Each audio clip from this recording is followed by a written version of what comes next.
Welcome to the show, guys. Hey, if you'd like to support this channel, there's PayPal and Patreon links in the info box below. We got a great one lined up for you today. The Evolved Sea Sparrow Missile Block 1 and Black Swan. Ballbusters, assemble! What's going on out there, guys? It's all good. It's going great. Hello. Still marveling about the intro. Yeah, that ball crushing animation is just so awesome. You can feel the work that got into that. It's so awesome. Yes, Adam killed that intro. Beautiful thing. Yeah, QE's got a very big whip. I'm not going to comment until I'm added. Then I'll comment. Oh, boy. We should give him a proper introduction. So, introducing Paul Hall, the latest Ballbusters. Ballbusters? Ballbuster? Ballbuster. Yeah, that's the one. Mr. Paul, the tech guy. Glad to be here. Glad to be the tech guy. Wonderful to talk to everybody. What's up, Paul? Good man, bro. Glad to have you aboard. Welcome to the team. He's been on the team. This is just clean up. Yeah, but it's now official. Paul Hall, now an official Ballbuster. So, welcome to Paul. He's a very, very valuable member of the team. Always was, technically speaking, as Chocolate says. It's good to have you here, Paul. Thank you. I think you could call me the simulator debunker. That's what I am. Have you decided upon an intro animation yet, Paul? Know how important that is? I'm not that tech savvy, so somebody may have to do that for me. So. Yeah, your mic's already starting to break up.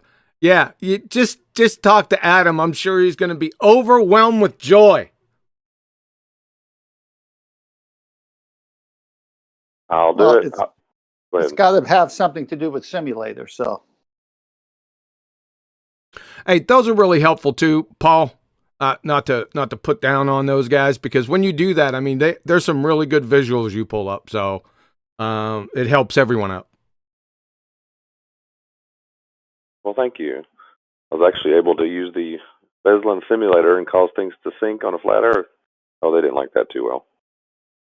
That Walter Beslin. It reminds me of that ship, the sinking of the Bislin. That's the Bismarck. Same thing, though. Beslin, his ship sunk, I don't know, about 2 years ago. He's the one that likes to delete entire threads. That's what ballers do. That's the intellect and the intestinal fortitude and integrity that they have, that we've all come to know and love.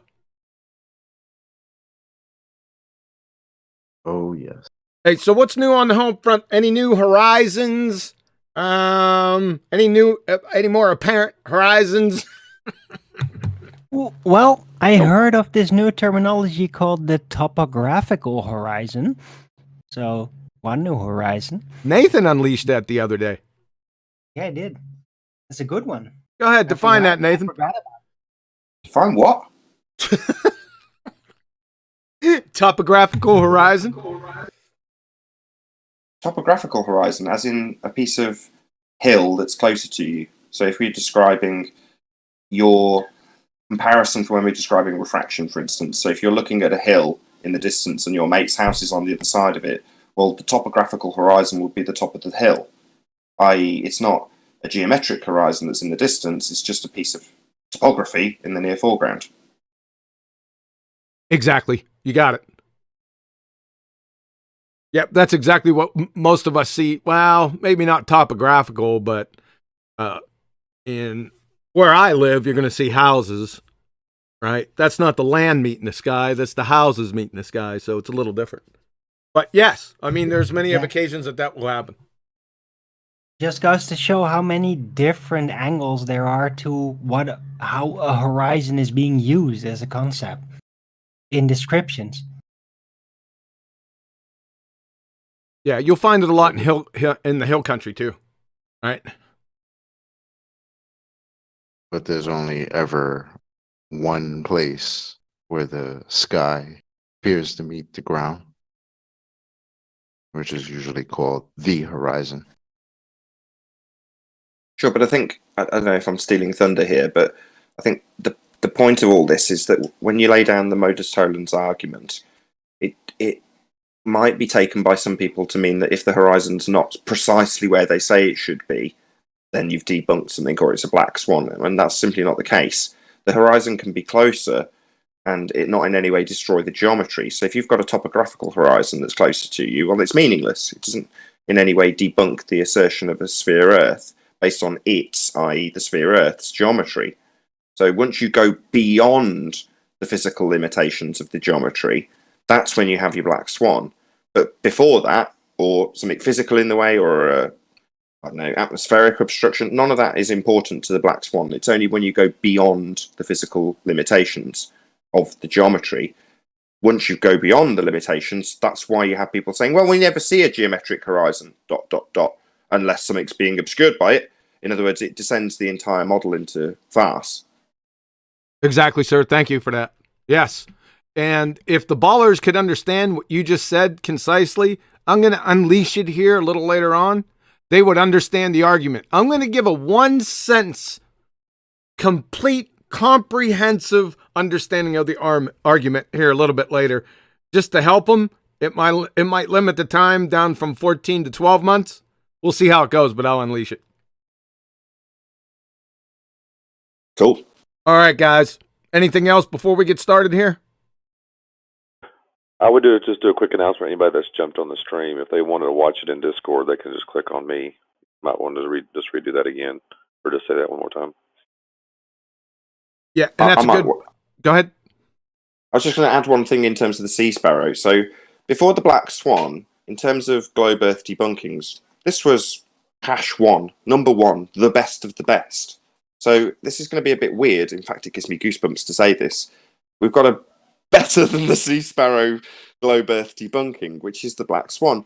But that's not to say in any way, shape or form that people need to sort of sit back or rest on their laurels while this next presentation goes ahead. It is just as good as it always ever was. It absolutely destroys the assertion that we're on a globe. So I just don't want anybody to diminish the sea sparrow proof because it's fantastic. It gives you goosebumps. It gives me swan bumps. Swan bumps, that's the one. I like that one, swan bumps. The black swan. Listen also, attention to the audience. This is a BALLBUSTERS episode. In the info box below, it has instructions. Anyone from the audience can join the voice chat. Everyone entering the BALLBUSTERS Discord voice chat is clean slated. That means any bad history between the guest and any of the panel members will be put aside and not spoken of. There are 3 zero-tolerance rules. Number 1, no ad homs. That's attacking the man or woman in lieu of the argument. Number 2, no scattergunning. One topic at a time, each will be exhausted to conclusion before moving to the next. Be prepared to support every claim. Number 3, be polite, speak slowly and coherently. If any of these 3 are violated, you will be immediately server muted, then kicked from the BALLBUSTERS voice chat. Any questions out there in the audience land? You are free to join. There is a link in the info box below. Also in the info box below, there are links to BMLSB69's original video and the second Black Swan. We're going to show you that today. The info box is chock full of information, so I would suggest every now and again to check that info box. Without further ado, the Evolved Sea Sparrow missile. This one, the Block 1. Okay? What I'd like to point your attention to here, and it's critically important, and I don't know if you can see my little arrow here, but it's this contraption down on the lower right-hand side of the missile housing. Right here on this photo and right here on this photo. These are the target illumination radars, right? They are crucial to the point of the entire discussion. I don't really much care where the missile is. Okay, this could be on top of the ship. I could care less. Wouldn't matter. I am concerned with the target illumination radars, where they are at. Because that's the key. The target illumination radars is the mechanism that illuminates the targets, that allows the Sea Sparrow missile to engage it. So it's critical. General characteristics from Navy.mil. The primary function, surface to air and surface to surface radar guided missile. Let me say that one more time. Primary function, surface to air and surface to surface radar guided missile. Hope this is clear. Please don't come back to me for the 500,000th time and tell me that it's only a surface to air missile. Bistatic semi-active seekers in the nose of a missile receive a reflected signal from a target that is being illuminated with an RF signal transmitted from a fire control radar, i.e., the target illumination radar, on a standoff platform, that is aircraft or ship. We're talking about ship in our context. Such systems require that the platform maintain line of sight to the target until it is engaged by the missile. Ship-based Standard Missile, SM, and NATO Sea Sparrow AAW missiles are examples of such semi-active mode. The NATO Sea Sparrow requires a constant signal for homing. Range is more than 35 miles. Now, in this document right here from Naval Technology, it'll give 31 miles or somewhere in the vicinity of 50 kilometers. I got the more than 35 miles from a Sea Sparrow missile instructor himself. Now, this distance is not the maximum range. Okay? They're not going to give the maximum range. It's not going to happen. But it's at least 35 miles. The target is illuminated with a 2-degree RF pencil beam, which has to be maintained, i.e. painted, on the target until detonation. At a more than generous 50 feet elevation, sea level, that is the target illumination radar, right? That I don't care about the missile, where the missile is. The target illumination radar, that height, that's what I'm looking for. Okay? The target should be hidden behind 463 feet of curvature. So, please explain how you can have line of sight 35 miles away on a spinning ball by showing how a 2-degree RF pencil beam can penetrate 463 feet, 141 meters of target hidden height through a wall of water 26 miles in length, please. Like I said, PS, 35 miles is lowballing. The official max effective range is classified. It's much, much greater than 35 miles. So either A, the evolved Sea Sparrow missile Block 1 exists, or B, the spinning ball religion exists. They are mutually exclusive. Both can't be true. Savvy? See if you can follow this. Number one, the range of the ESSM Block 1 is 50 kilometers. It's not, it's 35 miles. Actually, it's much further. Like I said, it's classified. Number two, the target must be illuminated by RF pencil beam via target illumination radar on the launch ship. It has to be on the launch ship, the same ship that the missile is on. We'll get into that here in a few minutes. For the weapon system to engage, ergo, it must have line of sight. Number three, the target illumination radar and the evolved Sea Sparrow missile Block 1 must be on, like I said, the launch ship, the same ship. Number four, surface targets, that's ships and sea skimmers. Sea skimmers are classified as a surface target. Why?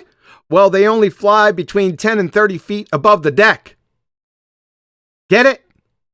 Probably not. Surface targets are engaged by the ESSM Block 1 from launch ships. Number 5, the horizon at 50 feet elevation, according to the curve calculators, is 8.65 miles. That's a geometric horizon, by the way. Ergo, the limit of line of sight on a sphere is 8.65 miles at that elevation.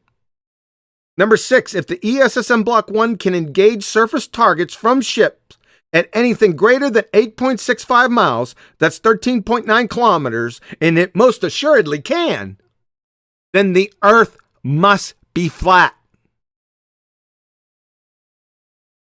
Now, your favorite, the modus tollens. If P, then Q, not Q, therefore not P. If the Earth is a sphere with a radius of 3959 miles, P, then illuminating surface targets, including sea skimmers, with an RF pencil beam would be limited to 8.65 miles, Q. Not Q, because surface targets are illuminated, then engaged at distances greater than 4 times that limit. Therefore, not P. The Earth is not a sphere. The prosecution rests simple. They live in a fairy tale. The end. P.S.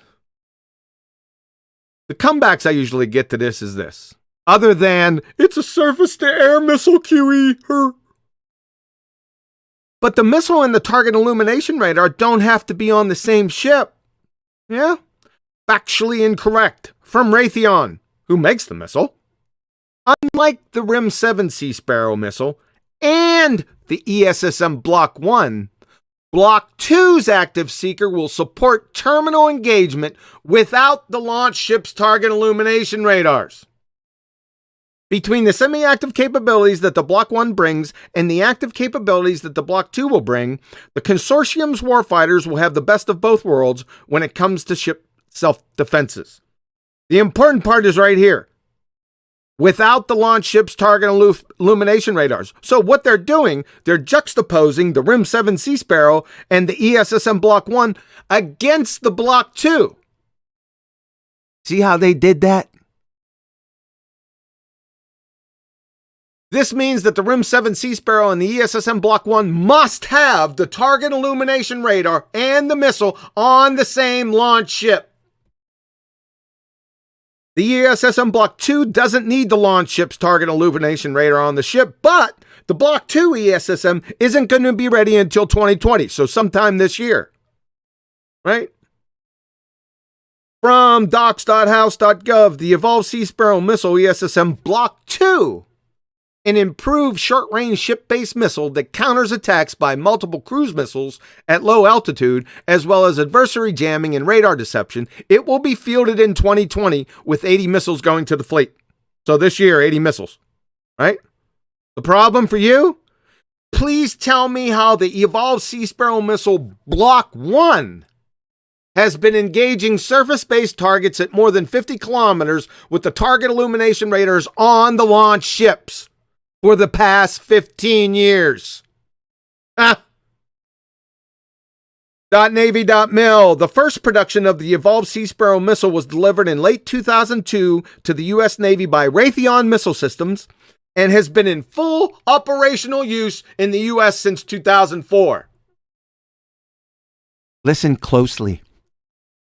Kaboom.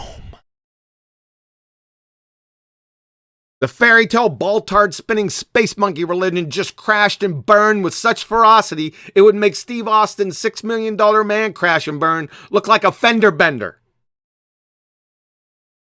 Comments, questions? Sir, the Earth appears to be flat, sir. Get those heels together!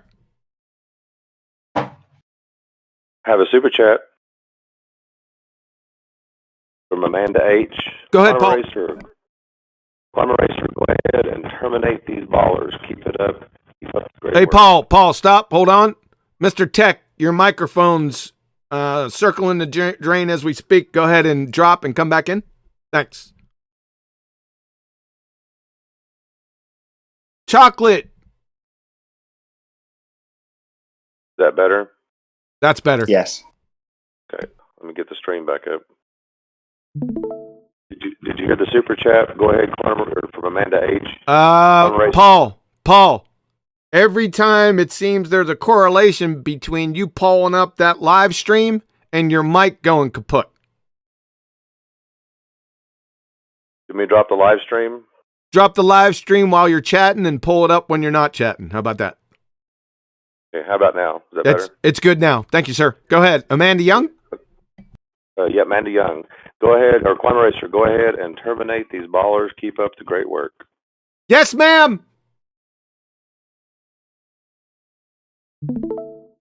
Arwen. Yes. This must be a Netherlands thing, man. Yeah. Your thoughts on the evolved Sea Sparrow missile? If you don't have any, we can move on. Well, these are military issues, and I'm kind of like almost shocked that you know so many details. You must follow the right channels concerning the technology, and yeah, they need to know what they're doing. So if they have this range capability, then yeah, there's only one conclusion you can draw from that. If they have the capability, then the Earth must be flat, sir. Thanks, Arwen. Thanks. Paula. Nothing new to say. Of course, you've presented this before, and it seems pretty obvious that it's a distance issue for the ball model, which apparently, pun intended, doesn't need to be a fixed number anymore, so anything goes.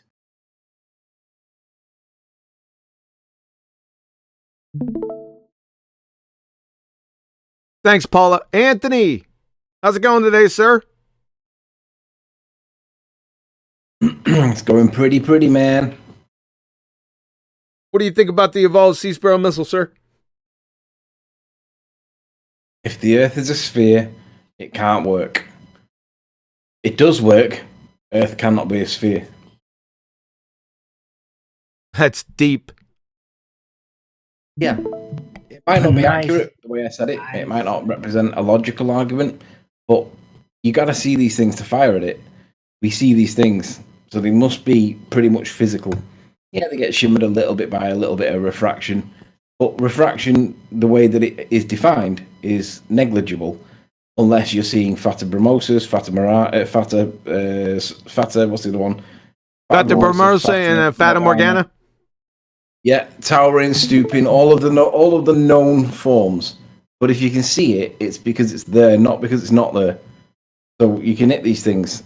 I remind myself of Taboo Conspiracy's Periscopes video, where he has the periscope that appears above the surface of the water by inches, so that the enemy don't see the periscope peeping out, and they can see far enough to be able to fire what they call torpedoes and things like that. Well, if the Earth was a sphere at such low elevations relative to the waves, then the furthest that they can see is less than a mile. The periscope would have no value, because if you're within a mile of a boat, you can already see it with various other instruments that they've got on board. You wouldn't need a periscope; it wouldn't need to exist. So for me, it's like the line of sight is not a curved line of sight; it's a line of sight. And the fact that the Sea Sparrow missile works, periscopes exist, submarines are able to navigate the seas properly and see the enemy, tells you that you're looking at the object. You're not looking at it loomed around or up from behind a sphere or a curve or any of that nonsense. It's obvious.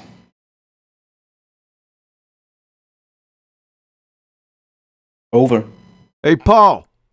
Check BALLBUSTERS live stream text chat for me, please. Chocolate. What say you, sir? You got another super chat, by the way, from Rakia Live. And? Shout out to Amanda H. Hope she realizes what Rakia Life is all about. God is good. That's it.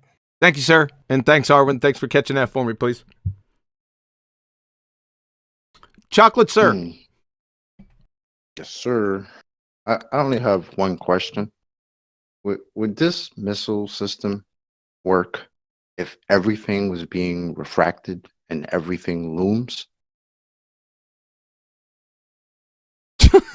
like we're being told right currently by the ball side. So what would happen? No.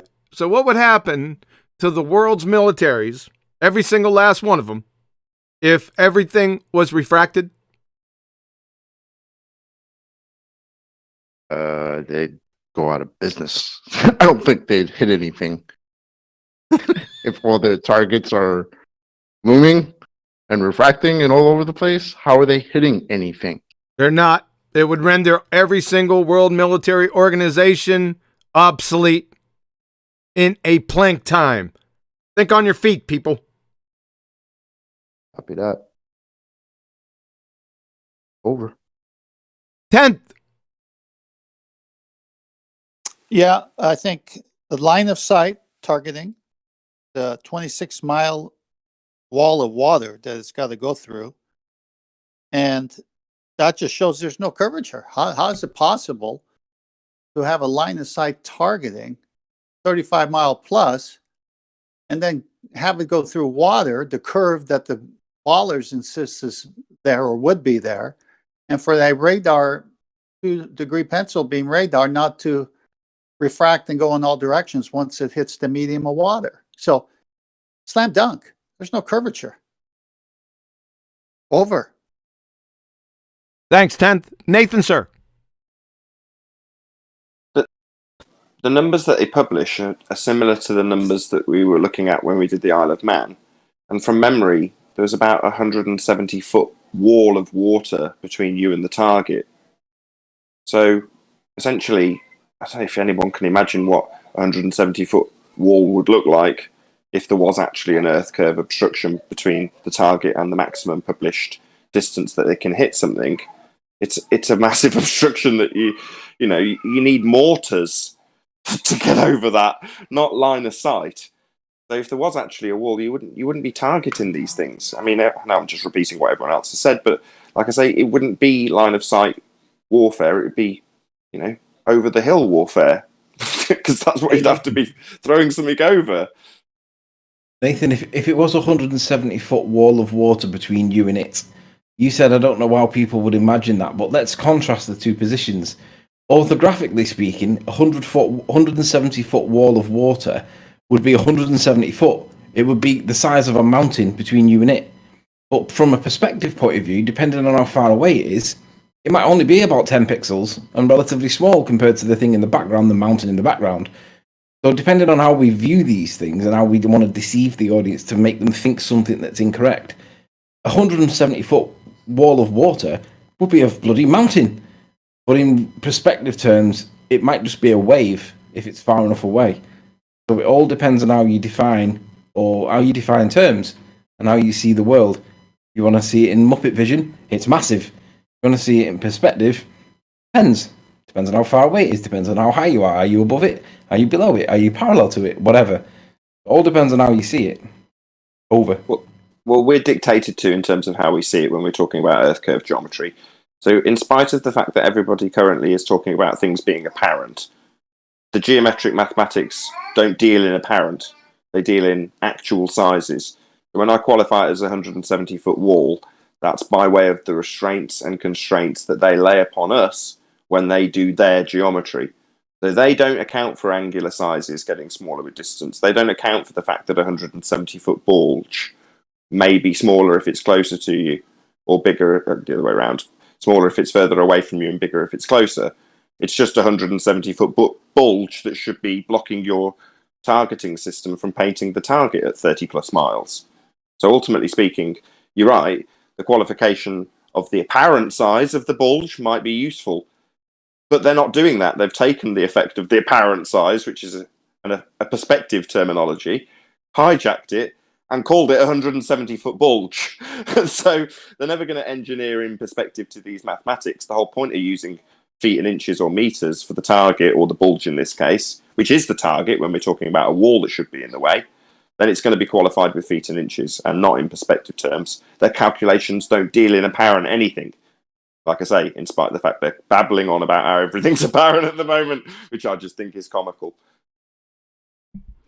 All right, guys, before we move on to the Black Swan, we're going to open up the Discord chat, BALLBUSTERS Discord chat, to everyone in the audience. Like I said, the link is in the info box beneath this video.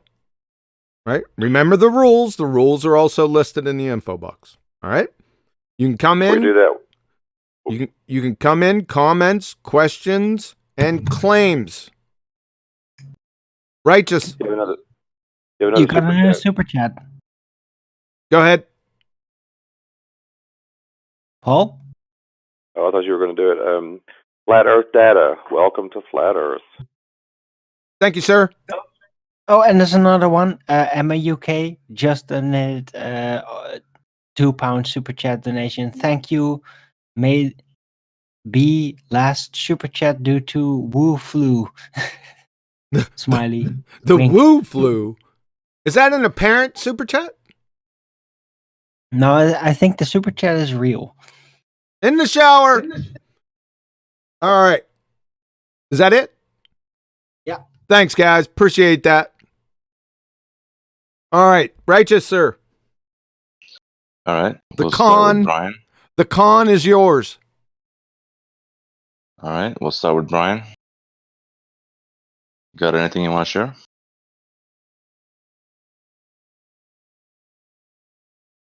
Now we'll move on to Brian's logic. Brian's logic, you got anything to share? Yeah, I was going to say something if it's okay with QE.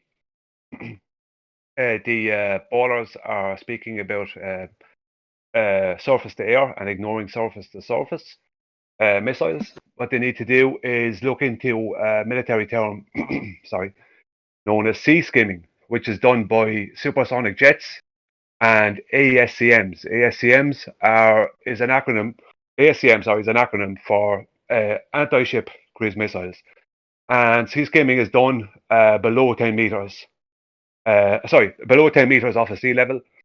And the US Navy claim to be able to take out a ship from more than 100 nautical miles away with sea skimming cruise missiles. Now, obviously, the 100 nautical mile distance is probably more, but that's what their basic claim is. And what borders should look into is some of the anti-sea skimming cruise missile defenses that are being developed that involve ground wave radar being used 30 to 70 nautical miles away from the actual fleet and base, which would mean that the only communication between these what's known as sonobuoys, which they drop into the water, the only communication between them and the base or fleet will be through ground wave radar, which is basically line of sight.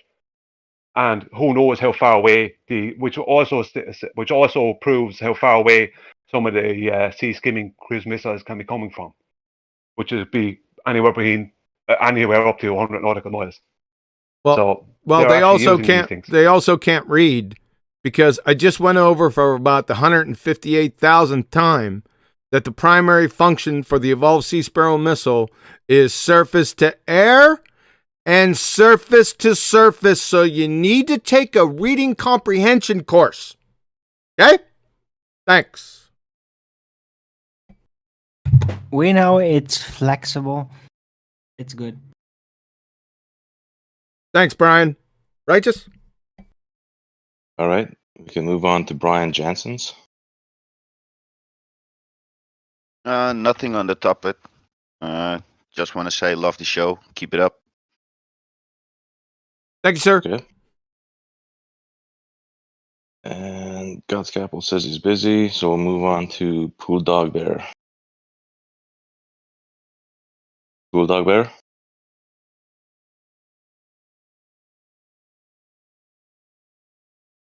All right. And Redman also said he's busy, and we'll skip right on to the last one, Steve Alms. 35-mile dagger. Did you say 35-mile dagger?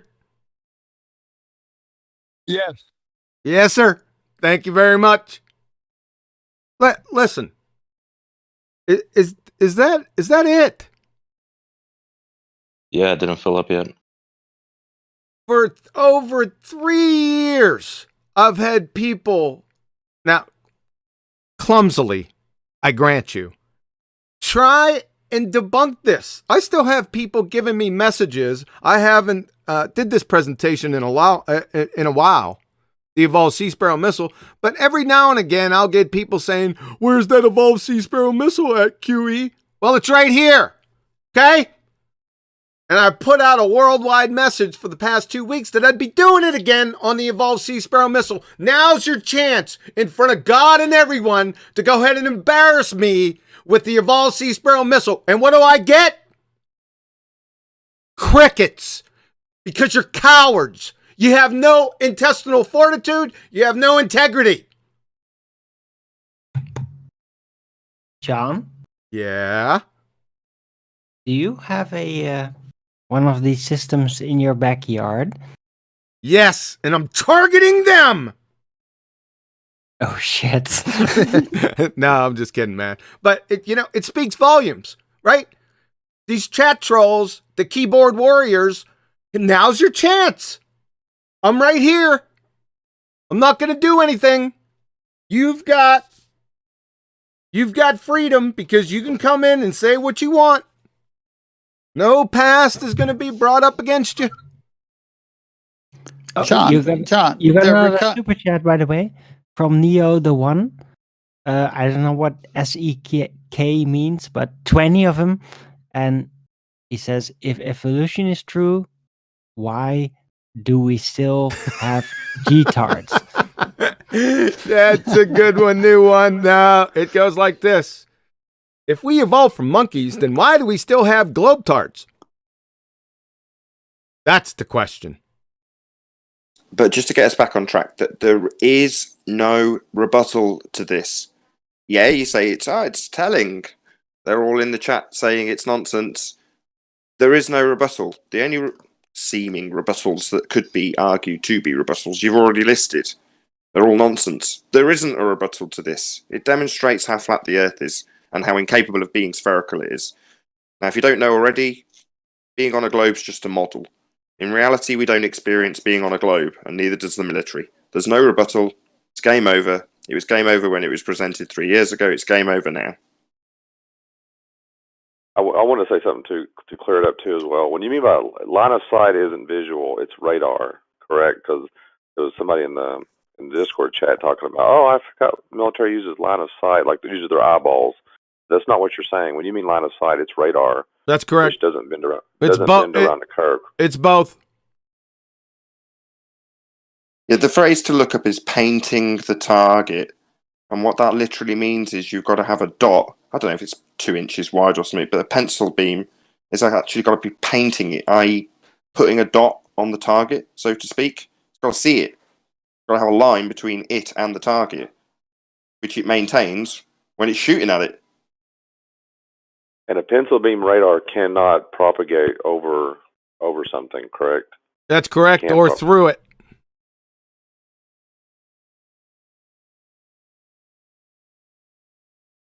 Yep, They've that's got it. nothing. That's it. This is game over. It was, like I say. I don't think there's going to be anybody come in to challenge this because there is no rebuttal to this. We got Cranberry Coyote who popped in. Righteous, you want to try Cranberry Coyote? All right. You're off mute, Cranberry.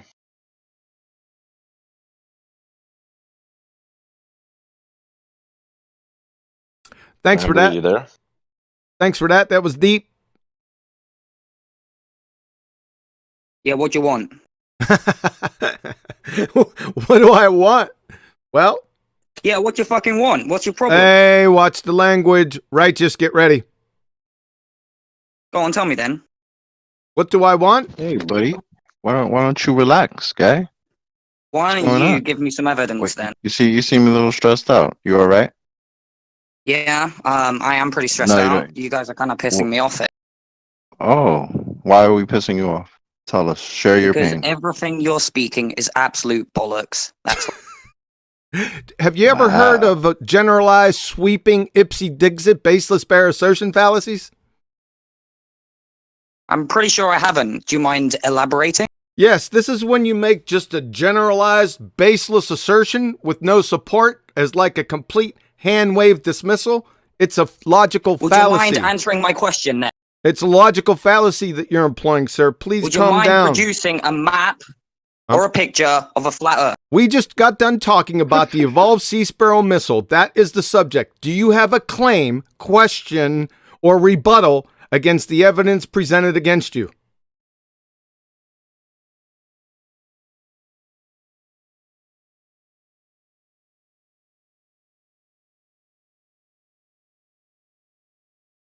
Hello? So besides fallacy, do you have anything on the Evolved Sea Sparrow missile? Block 1, please.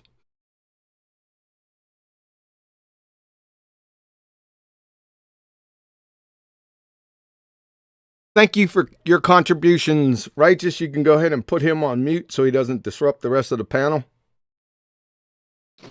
All right. Can we talk on that just for a moment, though? I would like to comment on it, if that's okay. Please. So that was very telling. So we're talking about destroying globe Earth evidence, destroying the assertion of it being on a sphere, and cognitively this is going to be very painful for quite a number of people. And they don't have a rebuttal to what's being presented, but they know it annoys them. And they know that we're stupid because we're flat earthers. Therefore, come in with the Professor Dave rhetoric of, have you got a map? And that's a win for them. It's just a way of expressing their pain. So just for anybody who wasn't aware, might be there's new people in the audience, I don't know. Either way, the reason we say share your pain is exactly, it's been demonstrated beautifully by that dude. That is literally him sharing his pain with us. And he even told us, verbalized it. I know this hurts. I know I don't like this. yeah, get used to it. That's not a sphere, mate. We got another super chat from Amanda Young. Shout out to 2QE, Arwin, Betty, Paula, Rakia Live, Emma, with much love. Thank you, Amanda. Yeah. Shout out to Amanda.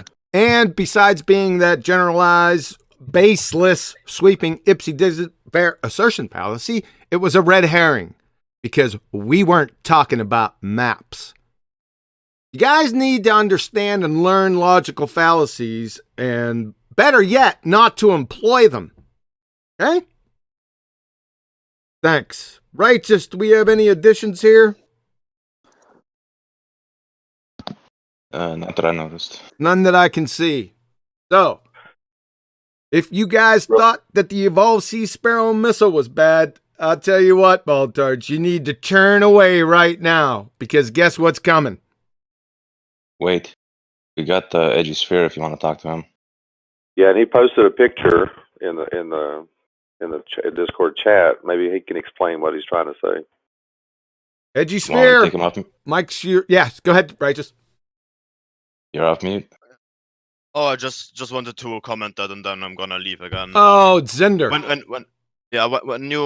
If you want to reach further distances with a radar, you can bounce it off the ionosphere, which is basically shown as in this picture. I can basically give you the link if you want a more detailed explanation or whatever. The Evolved Sea Sparrow missile target illumination radars do not bounce off anything but the target.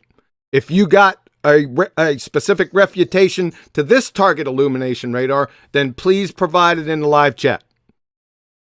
No, just was being general, but this is the only thing I wanted to add. Thank you. It has nothing to do with our argument. Appreciate it. Okay, great. Bye-bye.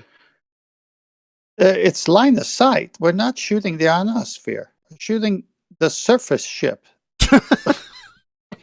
The heck? You'd be shooting at stars if you're doing shooting on the ionosphere, wouldn't you? Not the ship itself. Yes. Okay, Righteous, anything else? I just want to give him props, though. So props for coming in and at least attempting to rebut this. I mean, the last guy didn't give us anything, so, kudos for at least giving us something. Thank you very much. You're good to go. Yes, thank you for trying. Way to piss all over that bonfire, Arwen. Yeah, thank you for trying. Yeah, it was good. That was a very good doctor voice, Arwen. Very soothing. Dr. Arwin is ready on standby. Is that alcohol induced?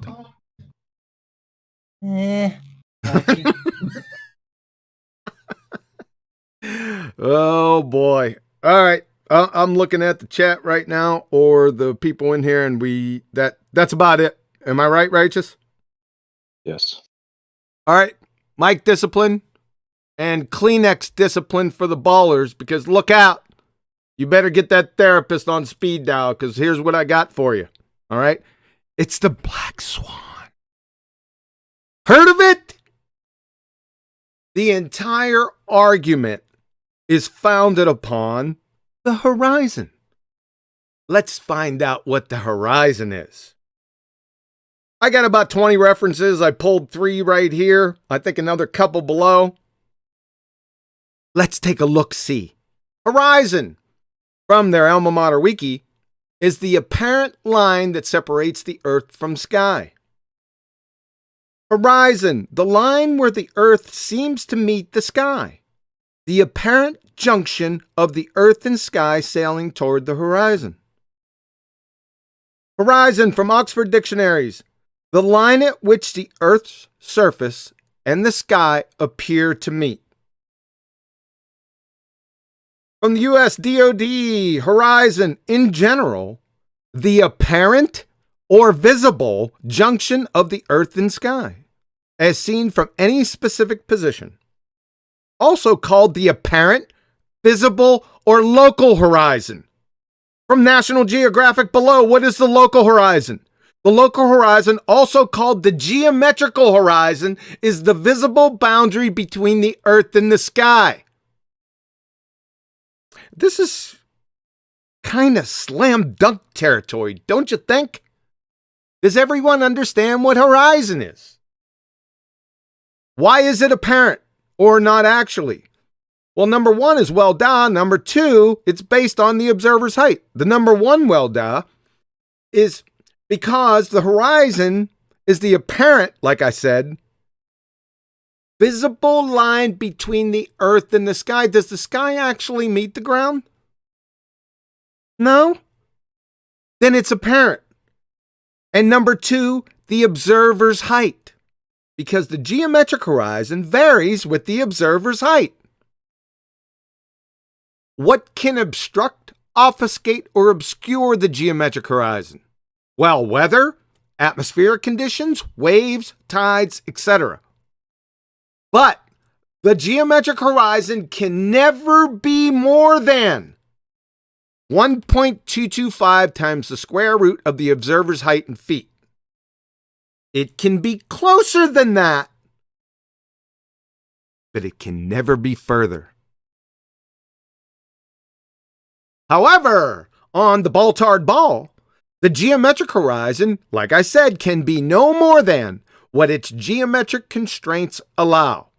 It's based on the observer's height and the radius. From Andrew Thomas Young, the subject matter expert, San Diego State University, Astronomy Department. If h is in meters, that makes the distance to the geometric horizon 3.57 kilometers times the square root of the height of the eye in meters, or about 1.23 miles times the square root of the eye height in feet. Now, I didn't need Andrew Thomas Young here to tell me this, because it's simple geometry. For example, the University of Washington Department of Mathematics. So, for all practical purposes, we can estimate the distance to the horizon using 1.22459 times the square root of the height, or perhaps even more simply as just 1.2 times the square root of h, which gives the distance in miles when h is in feet. See, just simple geometry. It's not Andrew Thomas Young hasn't cornered the market on geometry. Okay? My word. Get ready. The death of the ball-tard spinning space monkey religion. Again. If the Earth is a sphere with a radius of 3959 miles, then every horizon distance measurement must be no more than 1.225 times the square root of the observer's height in feet. That's the geometric horizon. What do we got here? Isn't she a beaut? Now, I don't care what is going on with the oil platforms. Like I said many times before, they can be doing cartwheels in place. They could have a Chinese Superman with a purple tutu being refracted off a hobbled unicorn. I could care less. It's red herring fallacy to the argument. They are only here and used to demarcate distance. Platform Hill House at 6.21 miles, platform habitat at 9.41 miles. The horizon is clearly seen behind the 9.41 mile platform habitat. Clearly. That's the argument. The horizon. Not the buoy, not the oil platforms, not the water, not the smoke, which isn't smoke. I just contrasted the photo from the original pic so you can see the horizon better. You can still see the horizon in the original pic. The observer's height here was 1 foot. The distance to the horizon is greater than 9.41 miles, as clearly seen. The distance to the horizon maximum for a sphere with a radius of 3959 miles is 1.22 miles. It should be way back. I don't think it should be even in this picture. Now, even if the observer's height was 5 foot right here, the maximum distance to the geometric horizon would be 2.73 miles. That might be in here. It would be way up here. Even if BMLSB 69 was at 35 feet next to the shoreline, which doesn't make any sense. What is he going to do? Get on a ladder? Even if he was at 35-foot observer height, the maximum distance to the geometric horizon is 7.24 miles. It would be in between these two platforms. Even at 35 feet observer height. To the argument. Flat earthers. When people come up against this argument, you need to have them restate it back to you. It makes sense, right? If you're going to rebut an argument, you actually have to know what the argument is. If P, then Q, not Q, therefore not P. If the Earth is a sphere with a radius of 3959 miles, P, then every horizon distance measurement must be no more than 1.225 times the square root of the observer's height in feet, Q. Not Q, because the horizon distance is greater than 9.41 miles in the Black Swan photo, therefore not P. The Earth is not a sphere. I had a request yesterday to take the P's and Q's out. They said I had my P's and Q's squared away, but to take them out so that many people could understand it. So I will do that now. If the Earth is a sphere with a radius of 3959 miles, then every horizon distance measurement must be no more than 1.225 times the square root of the observer's height in feet. The horizon distance is greater than 9.41 miles in the Black Swan photo, therefore not P. Sorry, the Earth is not a sphere. It's hard to do it without the P's and Q's, man. I did my best. That's the argument. The ball-tard spinning space monkey community. Please allow me to introduce to you your Black Plague, the Black Swan. There she is. Isn't she lovely? Ah! There's a second one. Take that! You gotta love it. Thanks to BMLSB 69 for taking both of these photos. Like I said, each of the original videos is in the info box below this video. How you like me now? Questions, comments?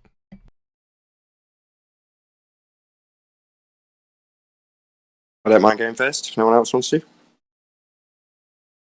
Real quick, let's do a super chat real quick. God Scalpel, welcome ballers to the show. Thanks, God Scalpel. Appreciate it, man. Anything else, Paul? Nope, that's it. That's all. Nathan, sir.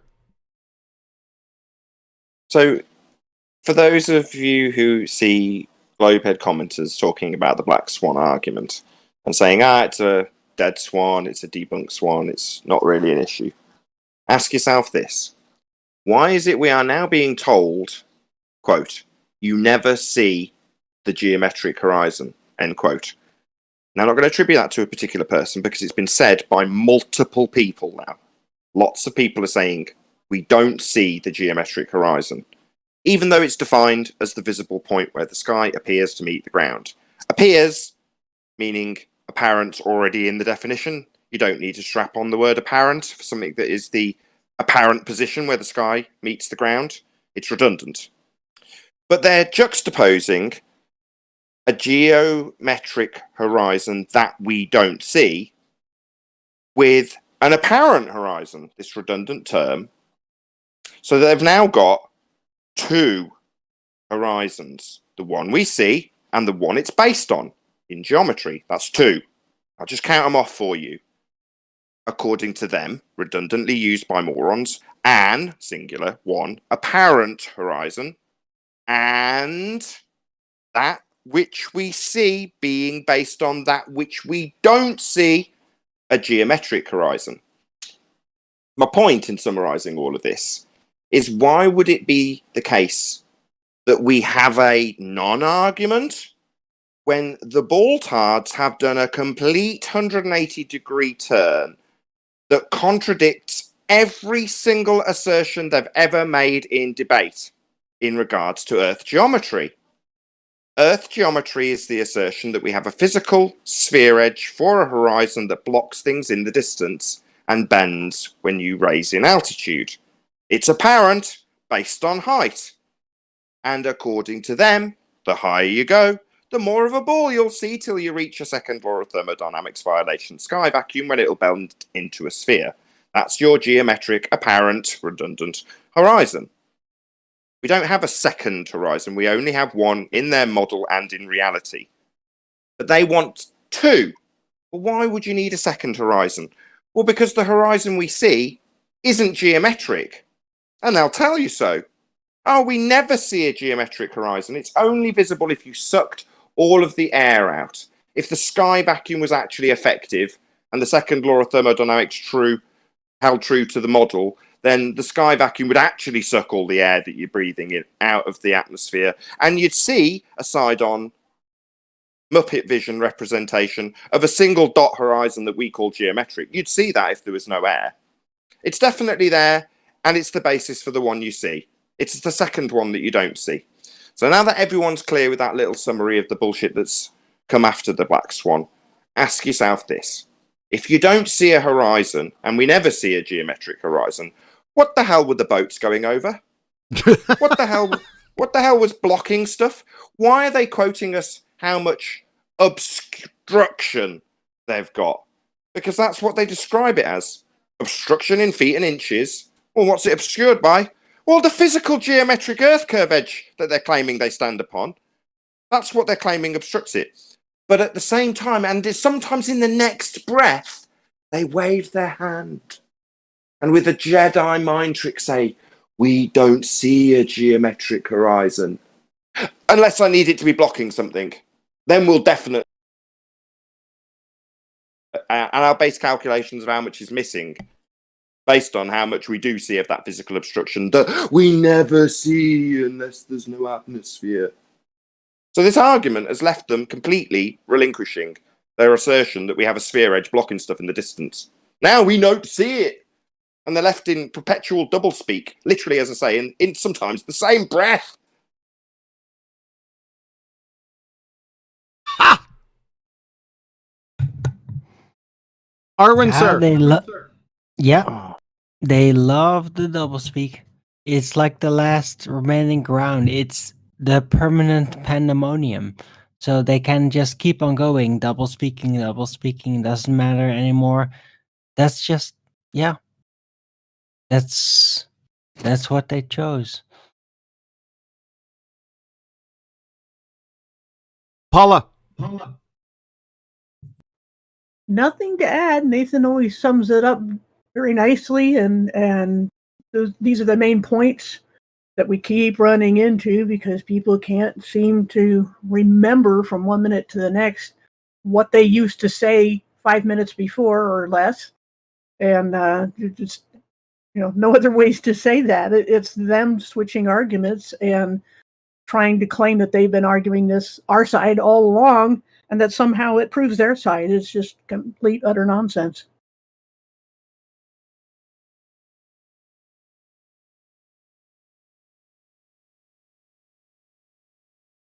Chocolate.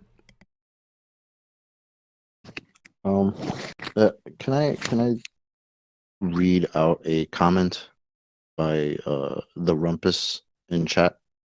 If he's in chat, if he's in chat, then no, because I don't deal with chat warriors. We want people in the VC.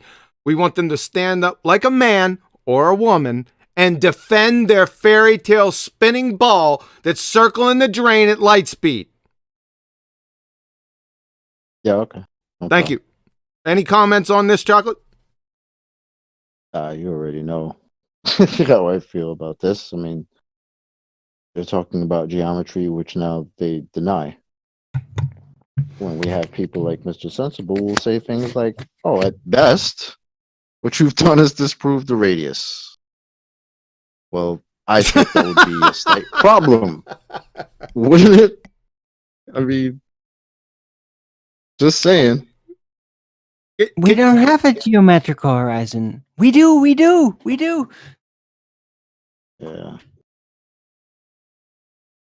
So yeah, that's pretty much it. I mean, they're a complete reversal of their arguments, the denial of even being able to ever have seen the geometric horizon. I mean, that's one I really didn't expect. I thought they just kind of went a little crazy with that one, but I guess, I mean, that's their narrative, right? So we've never seen a geometric horizon.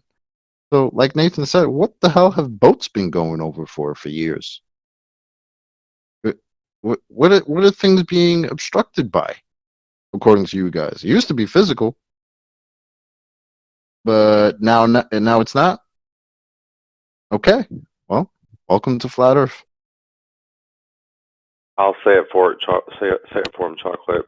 It's the boats are going all over a refracted apparent position. That's what's happening. Paul, hey Paul, your mic's cracking up again, sir. Yeah, so I'm done. Sorry to ruin the mood. Is that better?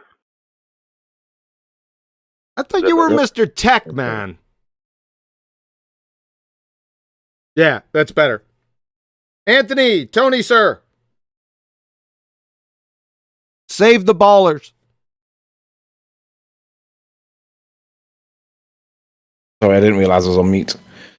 I think the biggest, like Conspiracy Cats has got gas pressure pinned on him. Paul Voigt has got the molten iron core evidence pinned on him.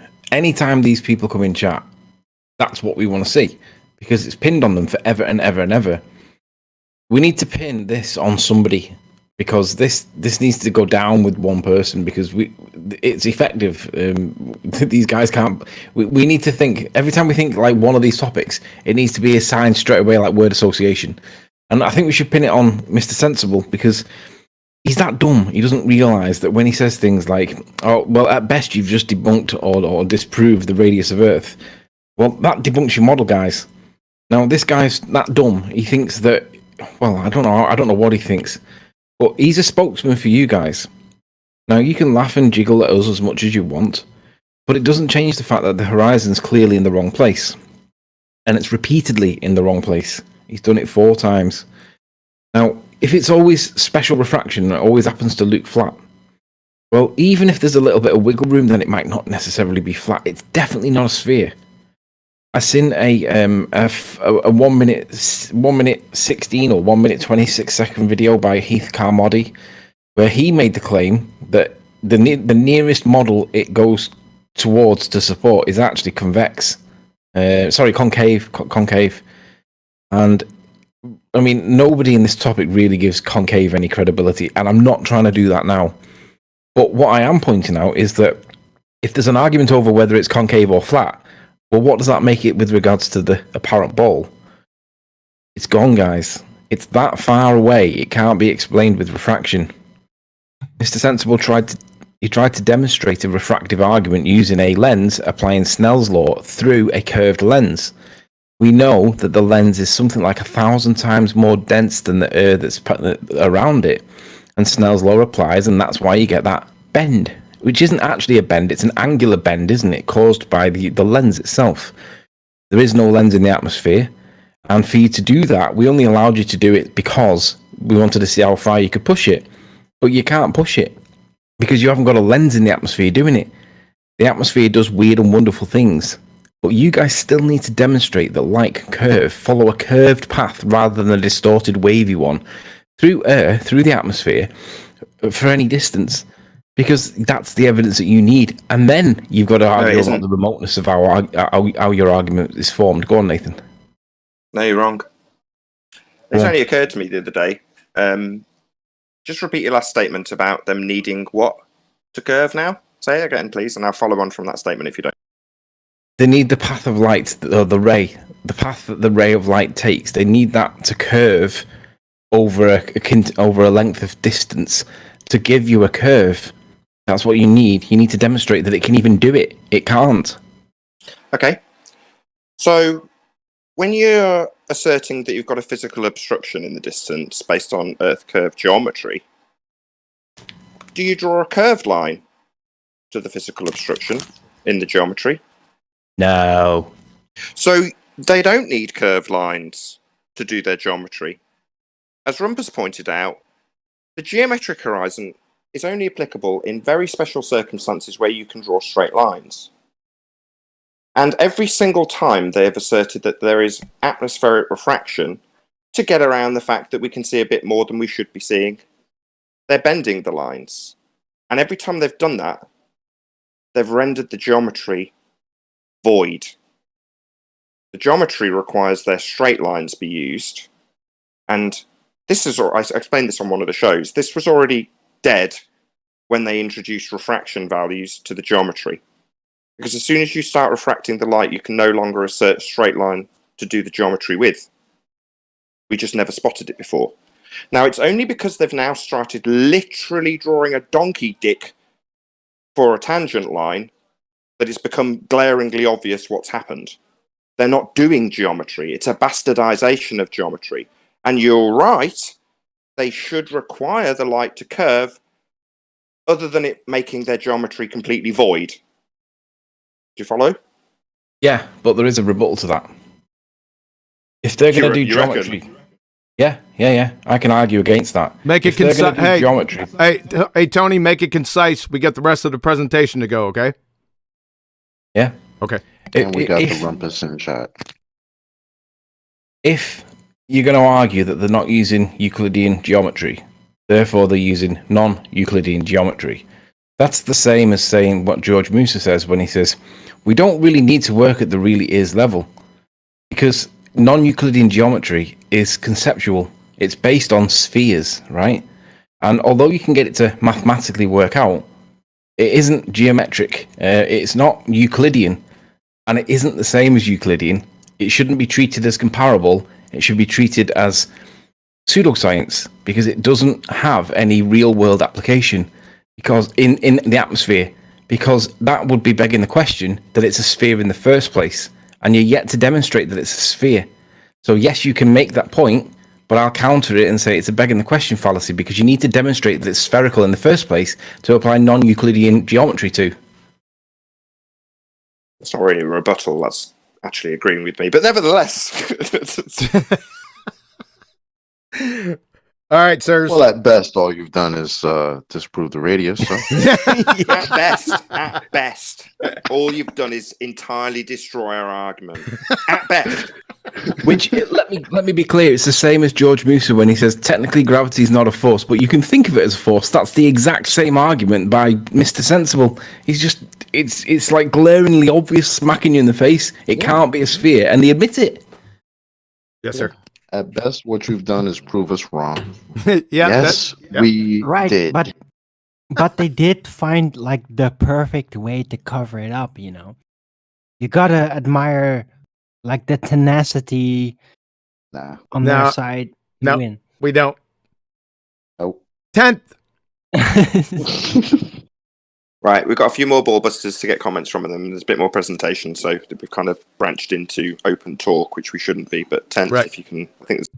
All right, yeah, nice one there, Chocolate. Rounding it off. I don't know how I could top that, but geometry is not actual now, according to ballers. What they used to say was actual. Now they're saying the actual is no longer physical or actual. So we haven't changed our position ever. Black Swan came and it upheld our position. Apparent horizon, redundant, but there's only one horizon. And it's embarrassment to them. And like Chocolate said, the best you've done is prove us wrong. Okay, we're done. It's over. Exactly. I love it. Yeah, thanks, 10th. We also have Dr. John D. I know you had some mic problems before.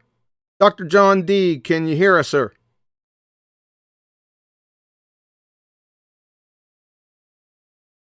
Doesn't look like it. That's on us, man. We didn't get that fixed in time. He's in the chat going back and forth with Rumpus. So. Yeah. Okay. All right. So let's see what we got here. Where should we start? I know, right where we ended the last time.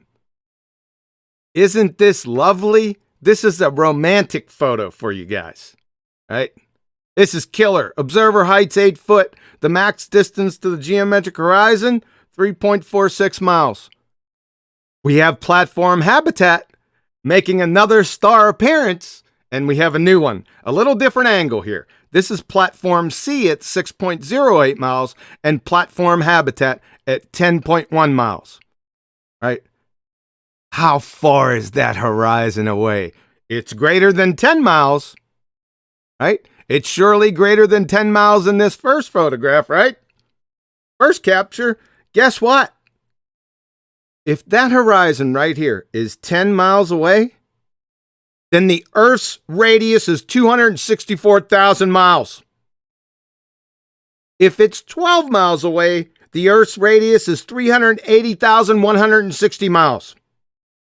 If it's 15 miles away, the Earth's radius is 594,000 miles. By the way, the fairy tale sun's radius in their paradigm is only 432,690 miles. If the horizon is 20 miles, the radius is 1,056,000 miles. If that horizon back there is 25 miles away, then the radius is 1,650,000 miles. If it's 30 miles, the radius of the Earth is 2,376,000 miles. Let that marinate. Isn't she a beaut? Happy New Year. By the way, Chocolate said that he'd seen my argument on January 1st. Did I get my days mixed up? Yeah. You had already formulated the modus tollens on January 1st. Well, so it was you probably formulated earlier than that, but then released it on the 1st because that's when I got it. Yeah. Thank you. So January 1st. Happy New Year. Now, I'm going to break down this entire argument in one sentence. Are you ready? Ballers, get your therapist and have them get their therapist. They're going to need it. Ready? The furthest the geometric horizon can be on a fairy tale sphere with a radius of 3959 miles is 1.225 times the square root of the observer's height in feet. You get this? The farthest the geometric horizon can be on a fairy tale sphere with that radius is 1.225 times the square root of the observer's height in feet. That's I'm thinking about not telling you again. Let's see if you can get it now. Potential debunks. The observer isn't 1 foot and there is land, that is islands behind the platforms. If you look at the number 1 globe killer, the first collector's edition, I take these two to the woodshed. So go see that. These are patently false. Number 3, you can't see the horizon. I don't know. Like I said, you could be legally blind and still be able to see this horizon. What about this one? I don't think you have a case. Blind melon chitlins. Number 4, white swans.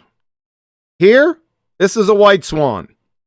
This is taken also from BMLSB 69, 19 December 2016, a couple months after the black swan was taken. So what we got here, right? The sea was angry that day, my friends. And we got some atmospheric shenanigans going on here. Does this refute the black swan argument? That's a rhetorical question. Another photo from BMLSB 69. This was taken 4 days after the black swan. Now, I called this a white swan initially, right? But on further inspection, let's take a look at this. Now, I think BMLSB 69 from this video was standing up. So 5 or 6 feet. Now, the geometric horizon should only be a couple miles out here, right? 2.76 miles, if I'm not mistaken, somewhere around there, somewhere between that and 3 feet. But as we can see, the horizon is really close to Platform Hill House at 6.2 miles, or 6.02 miles, sorry. Right? This is actually a black swan. I just can't demarcate the horizon precisely. But generally speaking, this is a black swan, folks. Does this observation debunk the number 1? No, it doesn't. It's another black swan. I don't care about this platform and whether it's behind the horizon or not. Could care less. It doesn't have anything whatsoever to do with my argument. It can be doing cartwheels, like I said back here. I don't care. It's red herring fallacy to the argument.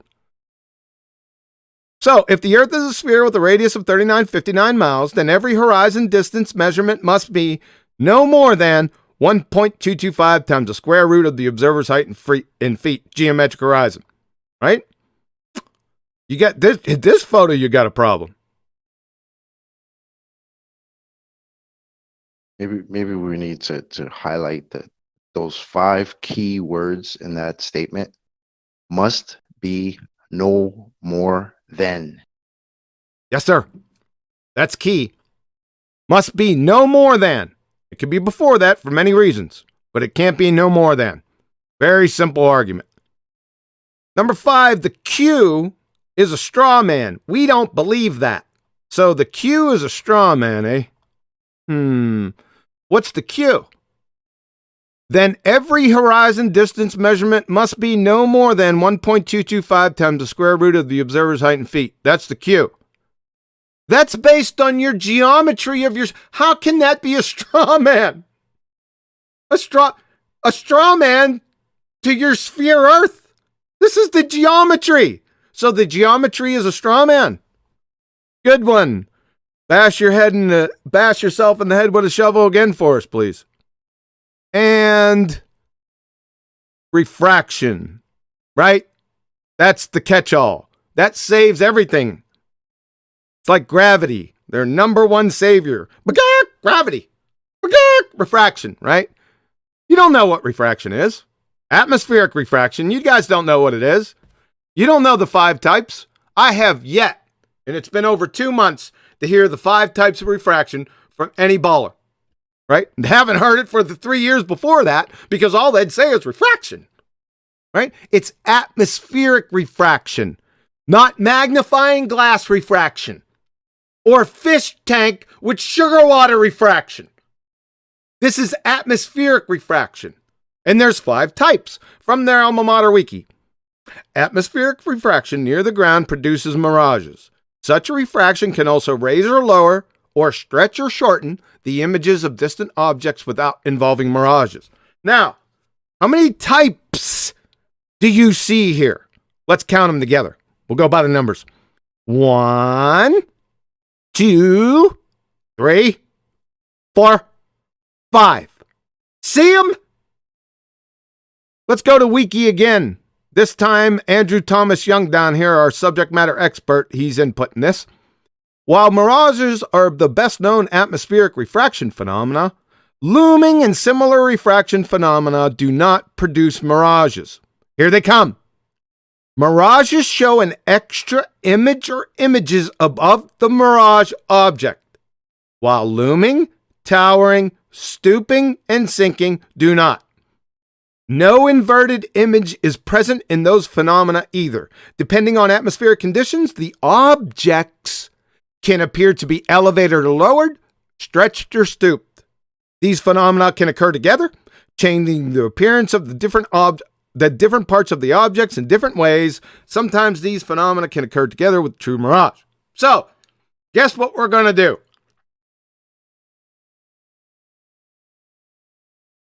When you say refraction, we're going to put every single type of refraction up against the black swan photo in that context and see if it has any cowbell. Make sense? So, there are 5 effects of refraction. We already went over those. Let's do it. Number 1, is the horizon miraged? Well, what are mirages? Mirages show an extra image or images of the miraged object. Therefore, is there an extra horizon in the black swan photo? Is there an extra horizon or horizons in this photo? No? No. Then it's not a mirage.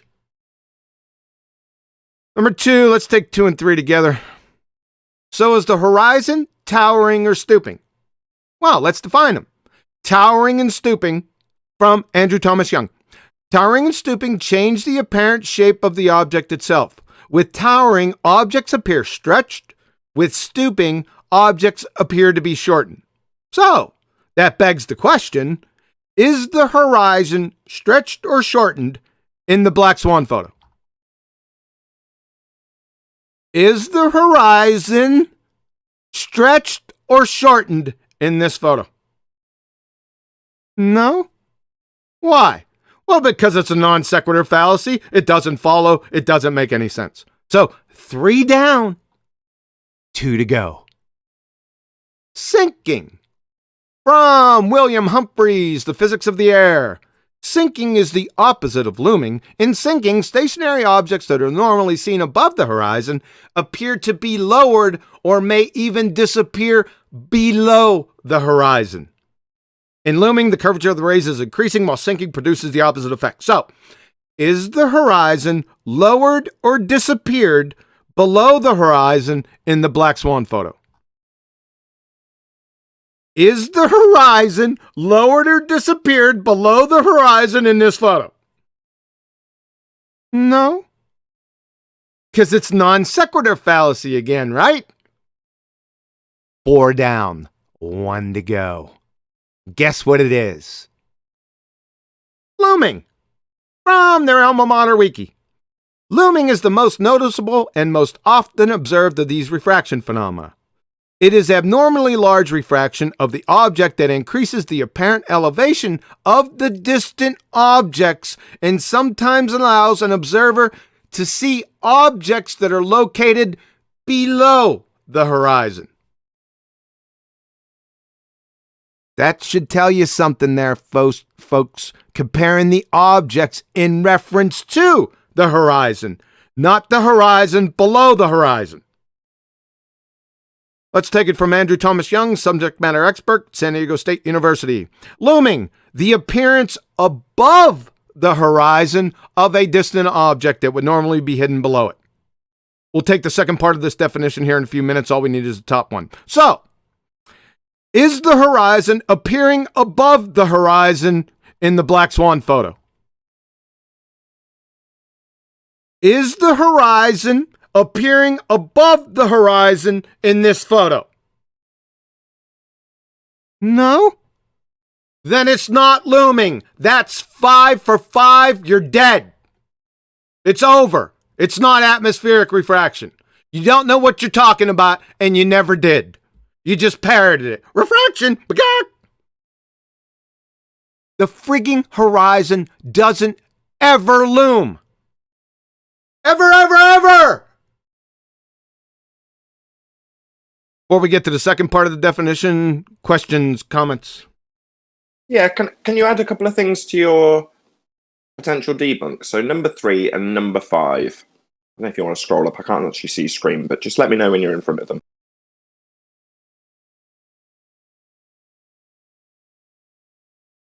You there? Huey? I can't. Sorry, I was on mute. I can't add them right now. It'll mess up my format below. I'll just make a mental note. No problem. If you just make a mental note. So, number 3 is, we don't see the horizon. Well, this first part you may or may not want to add, but if it were me, I would. And that would be the word geometric. We don't see the geometric horizon. And then in parentheses, I'd put, welcome to flat Earth. Yes, sir. The second one was number 5. So the Q statement is a straw man. Just needs the parentheses, welcome to flat Earth. Yes, sir. Those are healthy That was all. additions. Arwen, sir.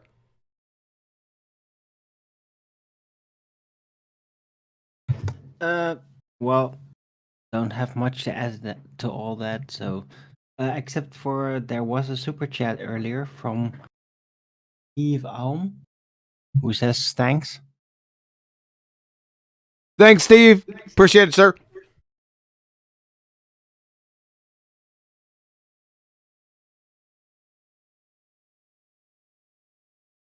Paula. Again, it's the same shell game where they keep wanting to move the goalposts all the time, and or should I say move the horizon all the time, but there's no way they can get out of this because they have to have physical obstruction.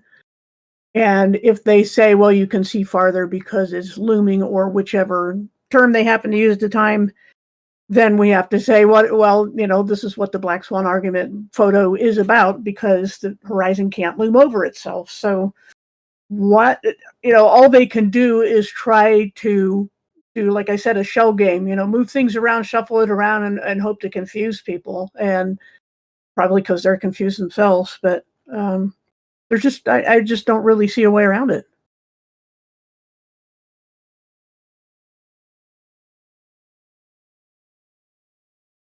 Tony, thoughts, sir?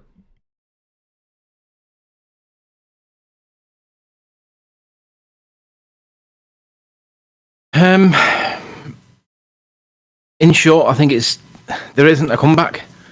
You can't use refraction. It's not a collective, generic explanation. You need to define it. There isn't a definition that covers it. I think what's going to have to happen is the official narrative is going to have to make some new refraction shit up.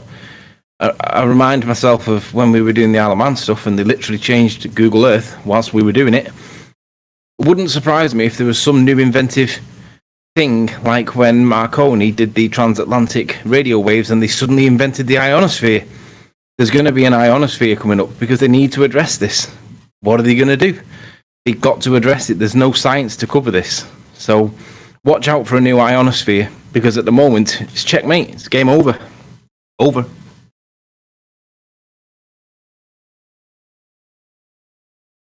Chocolate, sir. Yeah, Tony, I agree with that. I think they need to do something, but at the same time, I don't think they are going, because these people like the science guy, Bill Nye, right? They're not going to come out with a new a new show to tell people how the horizon is now apparent. About what we did last time when we showed you guys that the boats were going over a physical curve, physical geometric horizon. No, don't worry about that. Now everything's apparent. You really think they're going to do that? Think they're going to change the narrative in that way? No, they're not. They're going to keep touting that nonsense while more and more people out here in the actual real world are going to wake up to this and understand that they're full of shit. That's all it's going to be. To the point where their narrative is just going to fall on its own deathbed by itself, which it's doing now. Because when you have people who can't decide if it's geometric, if it's physical or not physical, if it's apparent, and we got three horizons, this is so bad for these guys, for the narrative, I should say, that it's, I don't know, I just can't wait for it to just explode and just destroy it. Because we don't live on a ball with a radius of 3959 miles. So that's it. It's done. Thank you, Paul. That third black swan, if they're going to argue refraction on that one, say that thing is looming and stooping, and they're going to have to go all over the place on that one. That's all I was going to say. It's just, if they use refraction, they're done, no matter what they do. That's it. 10th. Yeah, they're just math deniers all of a sudden. They were using the radius 3959 and observer height, and that's why the bottom of things disappeared, because of Earth's curvature based on math and 3959. Now they're denying math. Are you kidding me? Wake up. This is checkmate, like Tony said. Nathan, finish it up, or are you done? I'm done. Yes, sir. Before we get to tearing apart terrestrial refraction of looming, before I get to that, I was messaged this morning about 4 messages concerning this imbecile, right? We all know this one. I don't usually deal with them, but I got overwhelmed by the posts, right? So I figured I'd take a little sidebar right here. Let's see what this imbecile had to say. Listen to this, folks. So, in reference to the black swan photo, fight the fat girth. Oh, look, a positive coefficient of refraction. MC Scorpio 81, can you give me the math of that? Fight the fat girth. Yes, if you give me the lapse rate in that picture.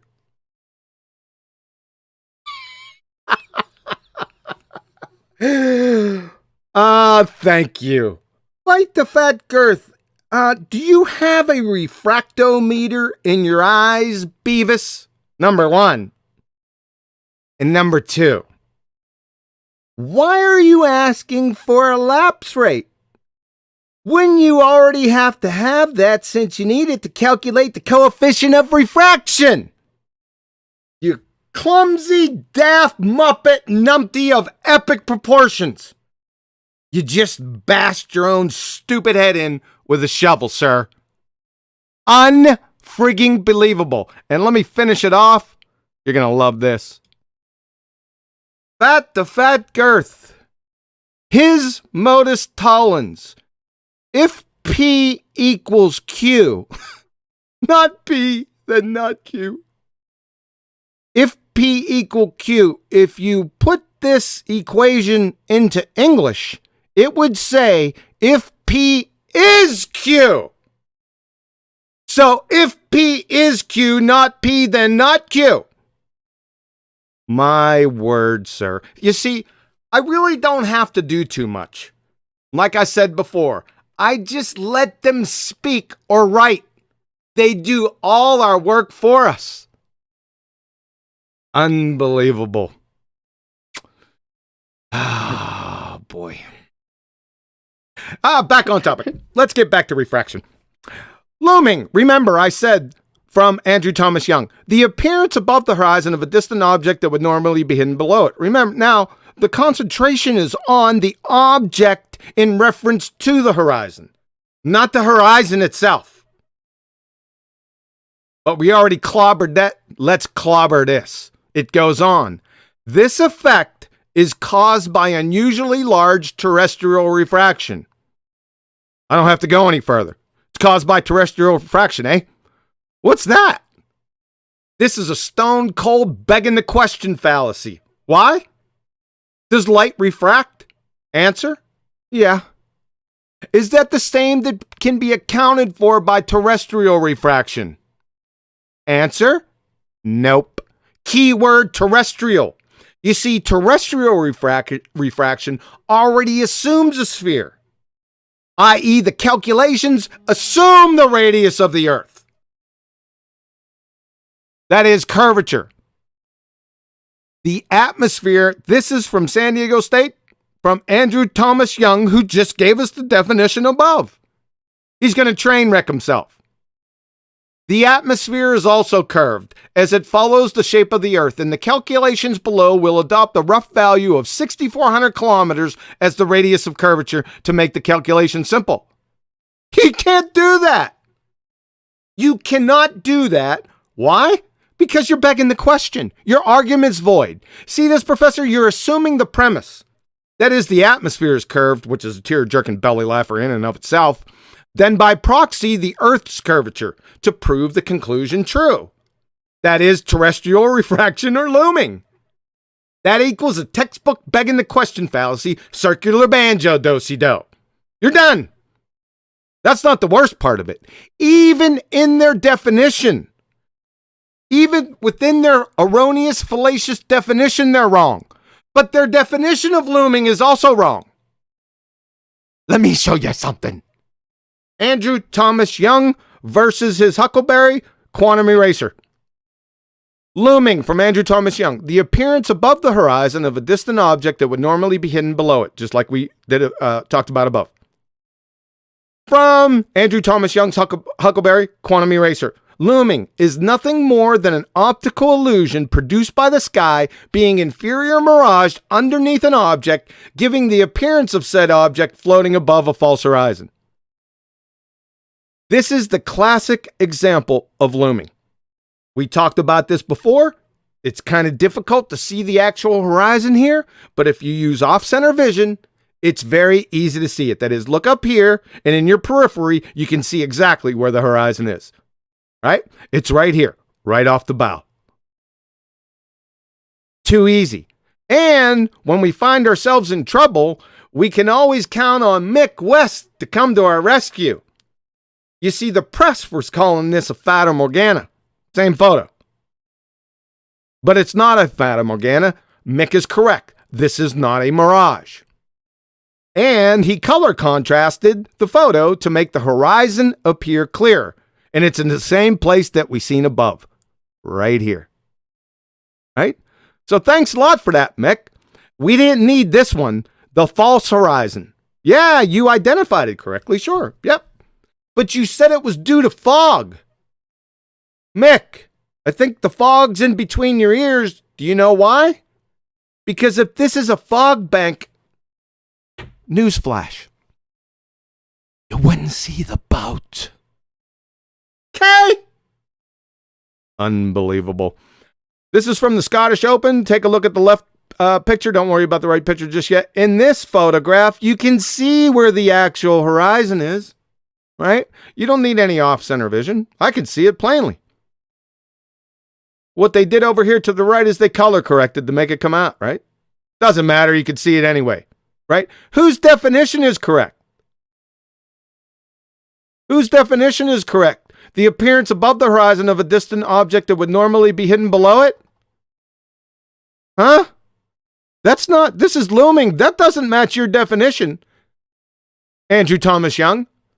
Does it match this definition? Is nothing more than an optical illusion produced by the sky being inferior mirage underneath an object to give the appearance of said objects floating above a false horizon. Gotcha. And probably one of the best that I've seen. And according to Betty, like I said, the boats were being raptured. In this photo, you can also see the horizon without off-center vision. It's right here. All right. Whose definition is correct? You have the sky being inferior miraged underneath an object, giving the appearance that the object's floating, and a false horizon right here. You can see it. The false horizon in this one is also fragmented, right? So you know it's false just by that. You can tell that the clouds, you can see the clouds in the water right here. Yeah, they're collaged a bit, but you can actually see them. It's over. I mean, what more do you want me to do? Questions, comments? Arwen.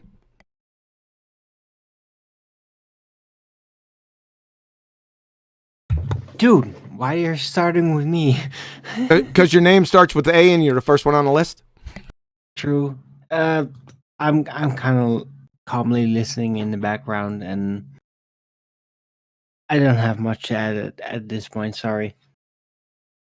I'm sorry, isn't this exciting enough for you? It is, yes.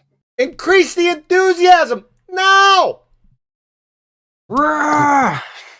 Black Swan! Paula.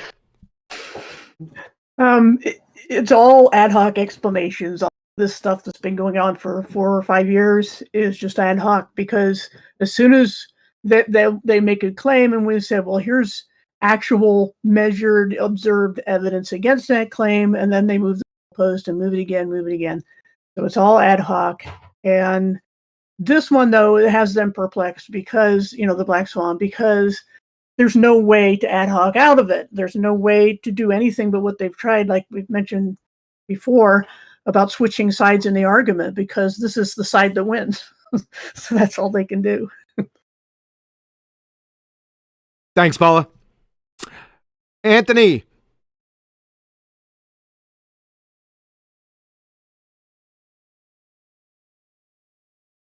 Sorry, I was looking for my active window. There's not a lot else. There's not a lot else to say on top of what's already been said. I did have a point, but I've kind of lost it. It'll come to me in a sec. The last point was about Mick West. Fog, right. So at the end of the day, right, Mick West is supposed to be the science communicator. And he's communicated fog is the explanation. That's as bad as Brenda saying shoe. Because the boat needs to be fogged out too, and we know that that's not happening. So we have to ask the question, well, what is this science communicator communicating? Because it's clearly not fog. And I've never seen fog go across the lens of a camera in a perfectly flat, level, straight edge that just happens to make a horizon appear to be lower. I've seen it wisp way across like smoke in a saloon in the old style Western movies. We've all seen the way that the smoke works. Fog's the same. It does the same kind of wispiness. Clearly not fog. But Mick West doesn't get hate videos and get doxxed and get all these things against him. Why not? He's clearly wrong. But it's okay to do it to us. And all we're doing is saying, hey guys, don't appear to be a ball. You guys have got to add some science to explain this, because it's insufficient. You can't just go refraction, because it isn't good enough. It doesn't cover the scenario, and Mick West needs to do an apology video, a correction, a fix, because he's not got it right. Over. And nothing on your buddy, Fat to Fat Girth? You missed that part?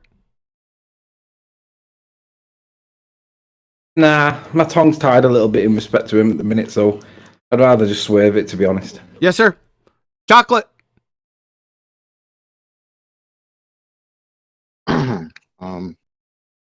Yeah, this whole thing with the looming, it's a little weird that we've been hearing about this looming for a long time, and now it seems like they haven't even really defined it correctly.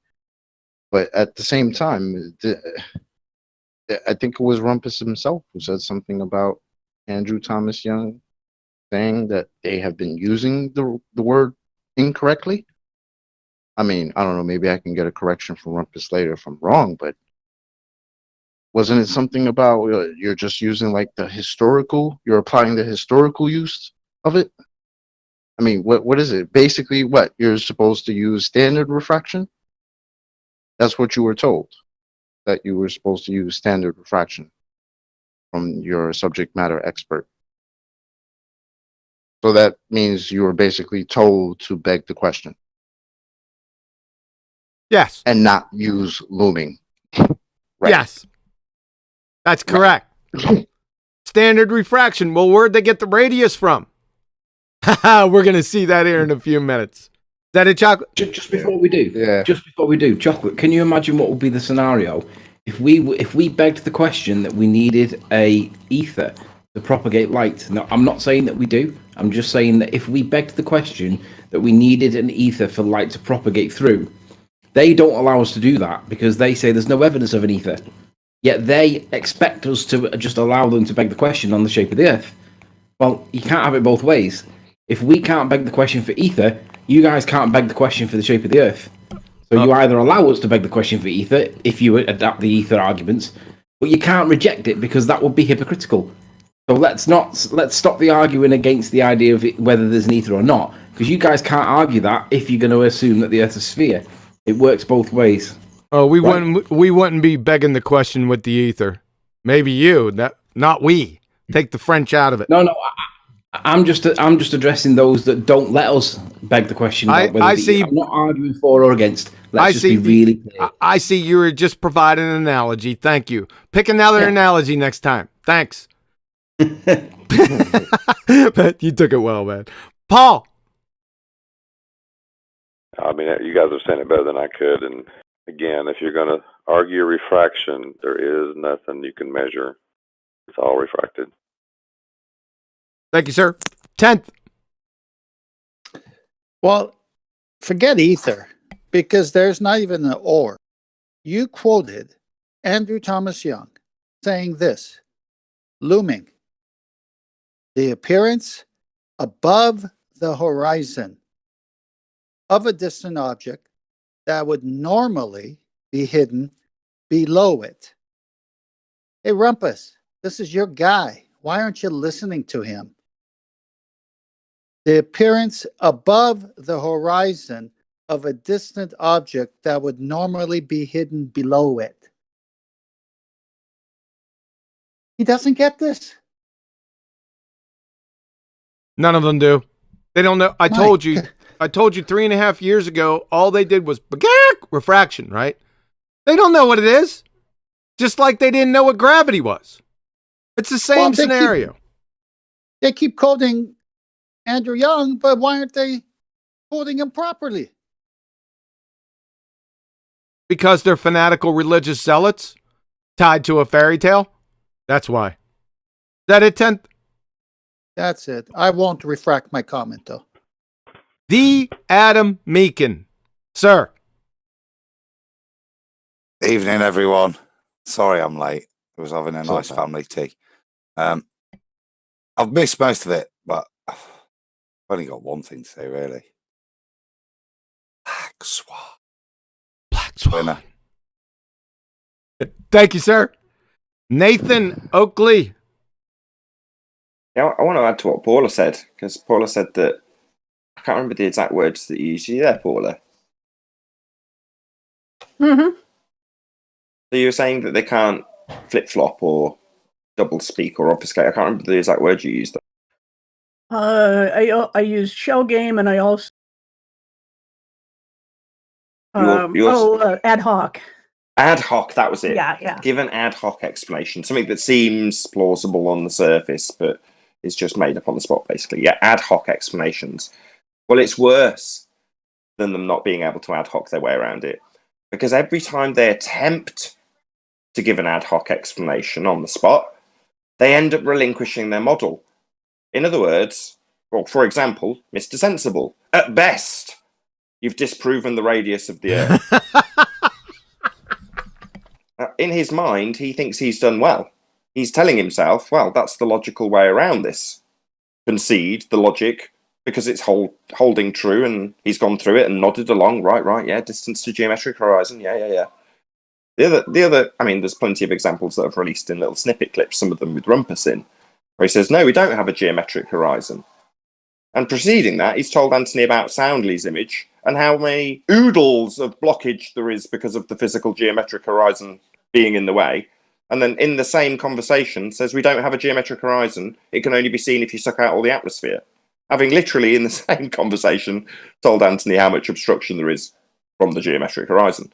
And this is devastating. All they can do is flip-flop and give ad hoc explanations that dig their own grave. We're supposed to have a geometric horizon. That's the basis of their religion. Their assertion is we're on a physical rock that's sphere-shaped. And if it is a physical rock that's sphere-shaped, it's got physical geometry and constraints therein. We don't have a geometric horizon according to them. That's game over. Welcome to Flat Earth. I would also add, too, that if the Soundly image, the bridge, curves down because of physical curvature, then that should never change just because something else might be in conditions, past the horizon. The thing is that you should still have the curvature, and the things that loom above it then would be back up to eye level. It just doesn't work in any way. Precisely. Exactly. And last but by no means least, if things are being refracted, then it's no longer feasible to do straight line geometry. You can't draw a straight line to the horizon to assert how much physical geometric blockage and obstruction there will be based on the physical obstruction, blocking things in the distance that you'll give us in feet and inches, and it's refracted, then you can't perform this straight line geometry. So they're screwed the moment they infer that there's any refraction whatsoever, because they can't do their geometry anymore. Exactly. You got it. We're going to go over that here in a couple seconds. All right. Last part of the presentation. So, if anyone is out there in the audience and they have a claim or a question or a comment, this is your chance to pile on in the BALLBUSTERS VC in Flat Earth Debate, Science versus Pseudoscience. So, the link is in the description below. Let's roll. Oh, brother. Horizons. Let's go over some horizons from National Geographic. They're going to give us 5. Now, I'll give all 5 citations. If it's not from National Geographic, I will tell you. Number 1, the local horizon, also called the geometrical horizon, is the visible boundary between the earth and sky. Visible. So when they say you never see the geometric horizon, they're making stuff up because it's the antithesis of the actual definition of the term. This is the geometric horizon. Number 2, the geographic horizon is the apparent boundary between the earth and sky. Well, that's the geometric horizon because the geometric horizon is also apparent. And it's the boundary between the earth and the sky. Simple. Number 3, the sea level horizon is the geographic horizon at sea level.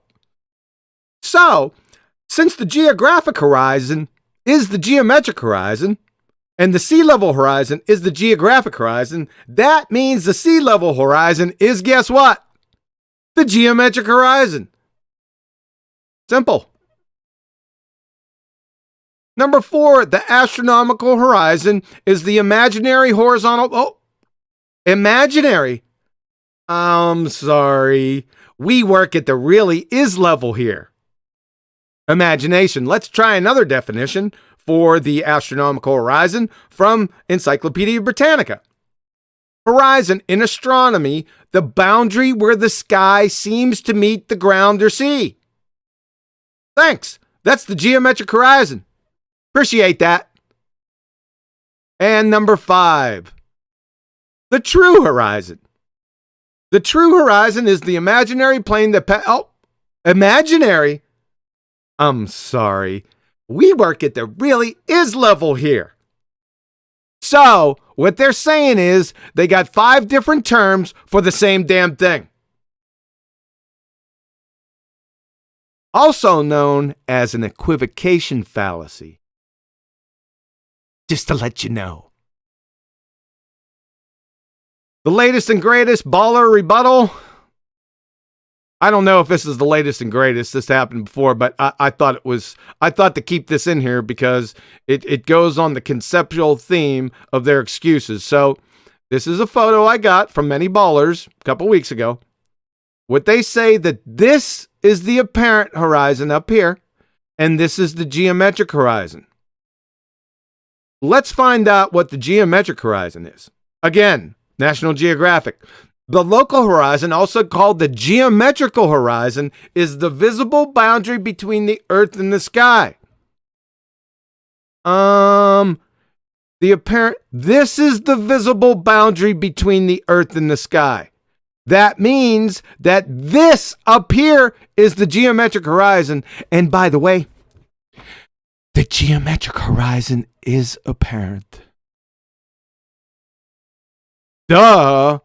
And here we go. This is what's actually going on here, folks. The globe horizon, anywhere you want to be.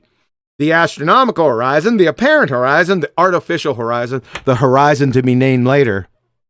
And the geometric horizon, not exact location. This is it. This is their argument, folks, I'm telling you. We've received this argument in pieces and in whole every single time this subject comes up. This is it. Take a good look. Have your therapist look at it and his therapist. You're going to need it. Ray tracing. If you haven't heard this term before, you will. From Andrew Thomas Young, subject matter expert, San Diego State University, Astronomy Department. Some people have worried about how to apply the refraction law to such a horizontal ray of light, because it doesn't cross any horizontal boundaries between denser and less dense air in a stratified atmosphere. In general, the curvature of the ray is different from the curvature of Earth's surface, but here we are only concerned with the rays that bend just enough to follow the curve of the Earth. The simplest solution to the horizontal ray paradox. I say again, the horizontal ray paradox. Go look up what paradox means. Is to remind ourselves that rays are an unrealistic mental construct. In reality, we always have a beam of light. Infinitely narrow rays don't really exist. So I'm sorry, we here work on the really exist level. And finally, one of my favorites. You see, they didn't actually get the radius of the Earth from Eratosthenes, right? They don't have any primary information on that. They just made that up.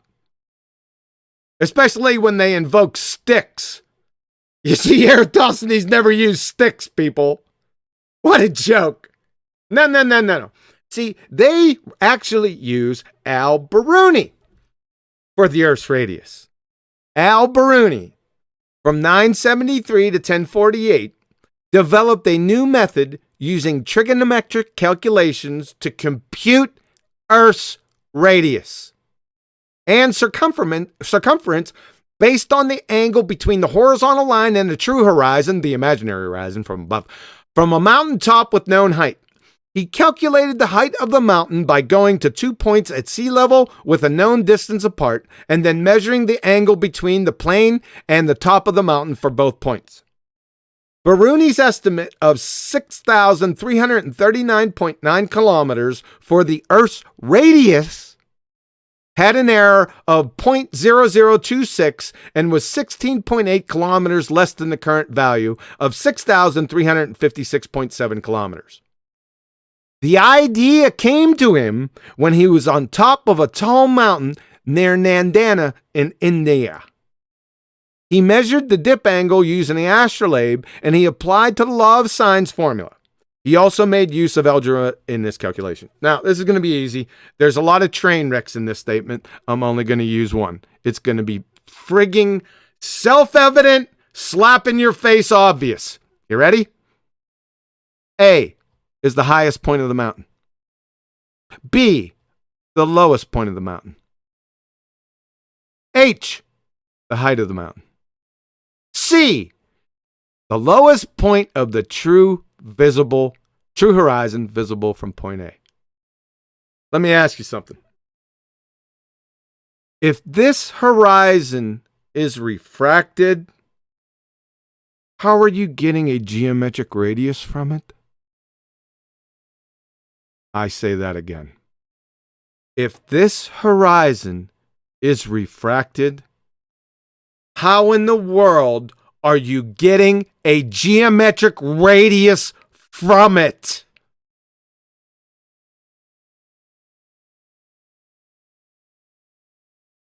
The prosecution rests. Thanks for your ear. Have a nice day. Questions, comments? Arwen.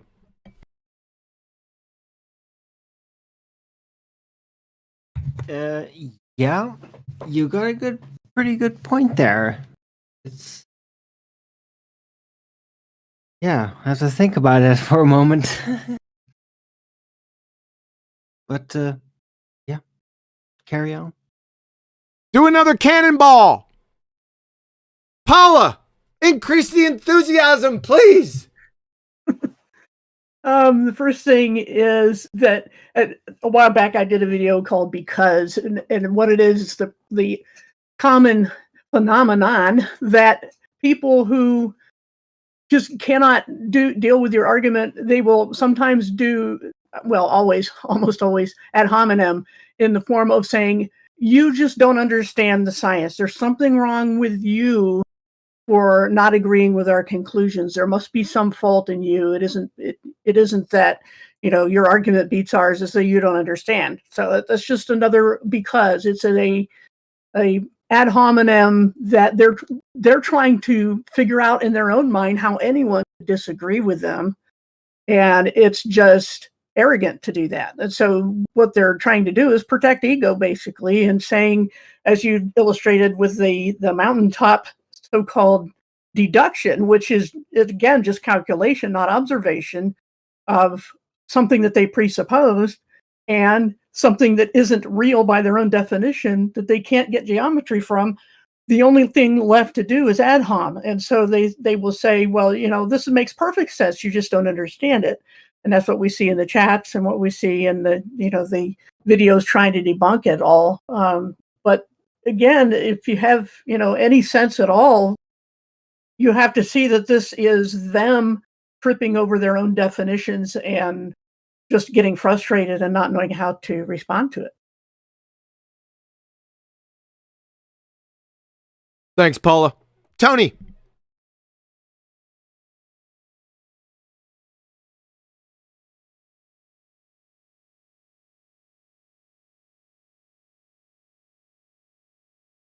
Thanks, Tony. Chocolate. Yeah, there's nothing really much I can add at this point. Just celebrating the depth of the geometric horizon that, as I'm being told in chat currently, you can't see. I don't understand this whole we can't see the geometric horizon, which is supposed to be the curve. You guys are literally saying we can't see the curve. Do you guys get this? Thank you. Welcome to Flat Earth. Exactly. Let's enjoy, man. That's all I can say. Keep sharing your pain.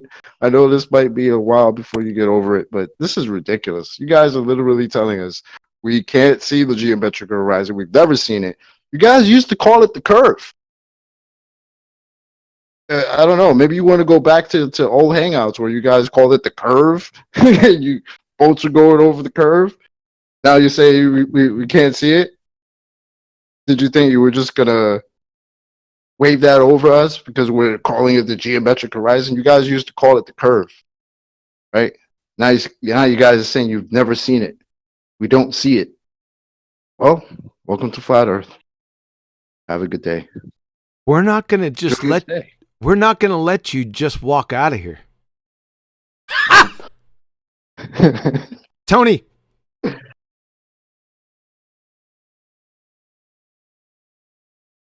I thought that was you trying to jump all over or rumpus me. The Adam Meakin, sir. Probably just a quick question for Nave, because I know he is the finest purveyor of quality horizons, and I just wondered if he'd maybe do me a bit of discount on maybe one celestial, two apparent, and a geometric horizon. You can't have a geometric. So like rocking or Even if I buy some of the others? No. Doesn't matter which other apparent horizon you buy, redundant, you can't buy a geometric one. It's the only one I can't sell. Adam, because you're my boy, I'm going to give you half price on the chocolate horizon. They're going on. It's kind of semi-erotic, that. Smash the super chat. Smash the super chat if you want an apparent horizon. I've changed your mind. I just want one chocolate horizon, please. And I'll take that discount. Is that all you've got, Adam? Yeah. Next one's Paul. Paul, sir. I was coming. I was trying to get to the mute button. Well, I've been on this scene for a couple of years now, and the biggest thing I've noticed throughout this whole discussion, the ballers either do one of two things: they either come up with their own definitions, or they change existing definitions. And the other thing is, when I get into this discussion now, all I have to do is, how did you measure the R? They say, well, measure the horizon. Oh, isn't it refracted? So how do you know you're getting the geometric horizon? That is all. Every direction you turn, spinning space monkeys, there is a flamethrower waiting there for you. 10th. Oh my gosh. This is like a football game. 75 points to 0, and the first quarter just ended, and there's 3 quarters to play. And we're thinking, do we keep piling on, or do we just like allow them to score 1 point? No, we're going to keep piling on. Rumpus, your acumen for even words is ridiculous in chat right now. You're projecting everything, your cognitive dissonance that you're going through on us. You must have a measurable geometric horizon because you have a measurable globe with a radius and observer height. You can't produce it. So all you do is project and say, we don't understand science when you don't even know what the heck you're looking at. It's so frustrating. I think I'll start a channel. Yeah. And this isn't science. Duh. Nathan, sir. I've been asking my audience to get a pen. Write this down, fundies. If the horizon is refracted, it's not geometric. We only have one horizon. Just not the horizon in your sphere model.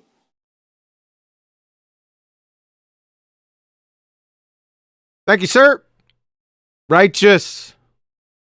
Now, listen up. Anyone can join the voice chat BALLBUSTERS in Betty's Flat Earth Discord. The link is in the info box below. You can join right up. Now remember, everyone entering that Discord chat, you are clean slated. I don't care who you are. That means any bad history between guests and panel members will be put aside and not spoken of. That goes for panel members also. There are 3 zero-tolerance rules. Number 1, no ad homs, i.e. attacking the man in lieu of the argument. Number 2, no scattergunning. One topic at a time, each will be exhausted to conclusion before moving to the next. Be prepared to support every claim. And number 3, be polite, speak slowly and coherently. If any of these 3 are violated, you will be server muted and immediately kicked from the BALLBUSTERS voice chat. I'm not kidding. Righteous, you heard those? Start at the top. Claims, comments, questions. Be careful out there, people. You got the con. First is Buster 2, but I'm not sure if he ever speaks. You're off mute.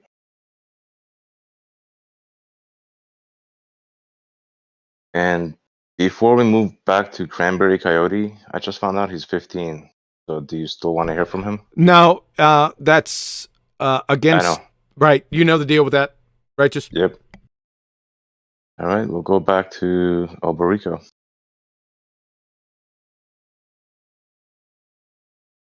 Alberico, you're off mute.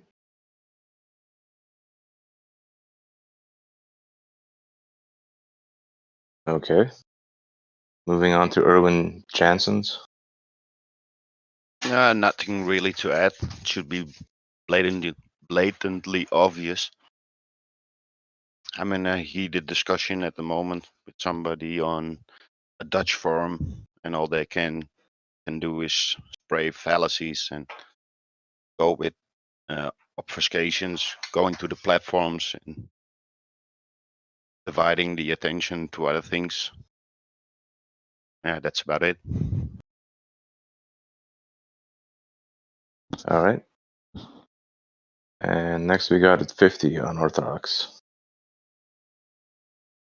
Do you want to chat?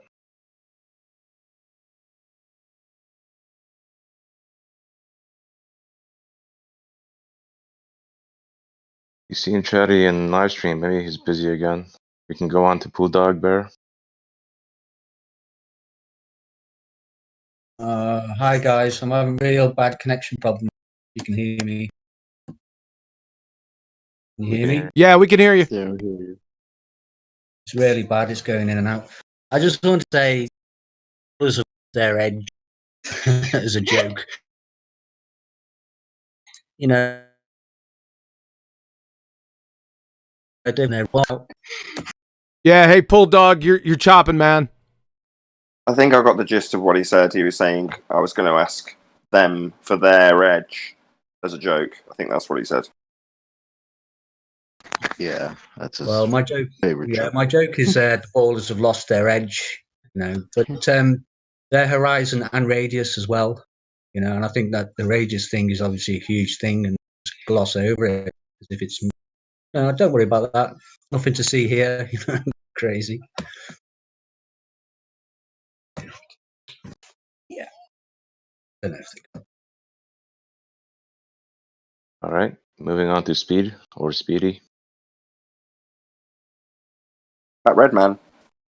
He's busy. He's at work.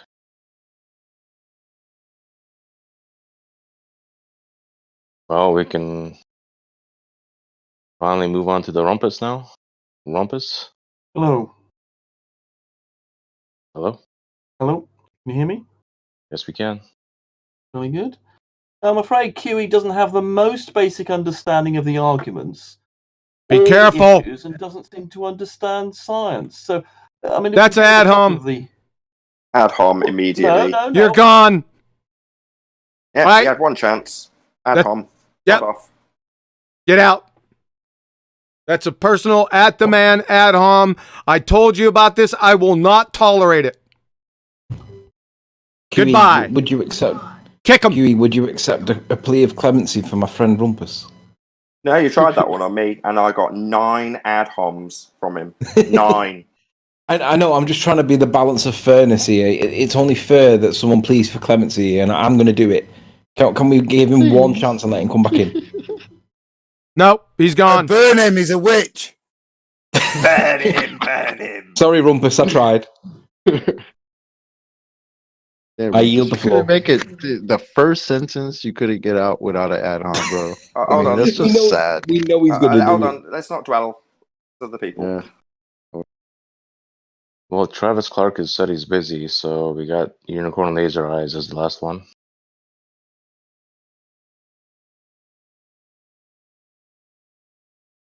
But I'm not sure he talks much, so that might be it. Can I just add something to Pool Dog Bear's point? Because he was saying ballers have lost their edge. Yes. Again, I've highlighted this on a couple of shows. Their necessity to give us an edge, to me now, is very, very telling. So since the start, I've been challenged to show people my edge of my disc and my pizza that I don't hold up and reify. And they have depictions of it with boats going over it and water dribbling off it. Now, that's not a coincidence. The reason we as flat earthers have been challenged to show globe heads our edge is because attack is the best form of defense, and this is the weakest part of their assertion that we're on a spinning space ball flying through a vacuum.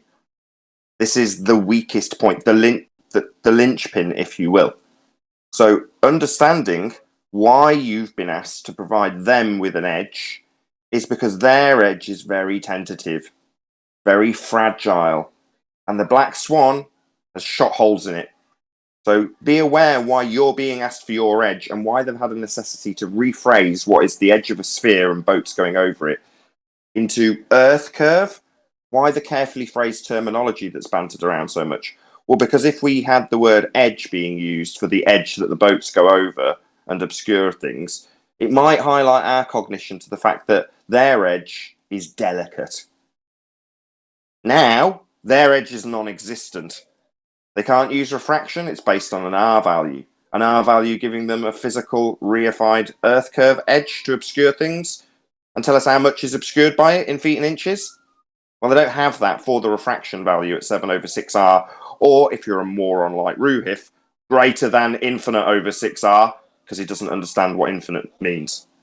Nevertheless, they don't have an R value anymore. The Black Swans killed it. All they had up until now was the assumption of R and the ridicule of a model we don't hold and its edge. Their edge doesn't exist. It needs to, but it doesn't. We only have one horizon. It's not geometric. All right, we got 2 new people. But before that, Unicorn Laser Eye says he's at work listening, can't talk, but let him know. Great show. Thank you, sir. And we got... Somebody else wanted to say something? I said thank you, sir. Go ahead, Righteous. Okay. And it's Squiggly. Squiggly, got something to say?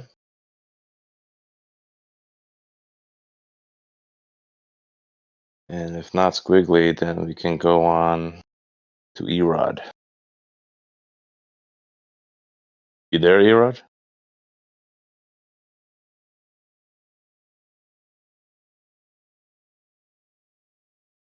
I guess that's it. Let me check the list. Wow. That seems about it. But Rumpus came back, so... No. Nope. Okay. Nope. We're done. Against the rules. That's it. I said 0 tolerance, and I damn meant it. Now, you can come back in 2 weeks if you'd like. You'll be clean slated, but 0 tolerance. Go look up what 0 tolerance is, and while you're at it, try to figure out what science and coherency is at the same time. Appreciate it. Final thoughts. Let's wrap it up. Arwen.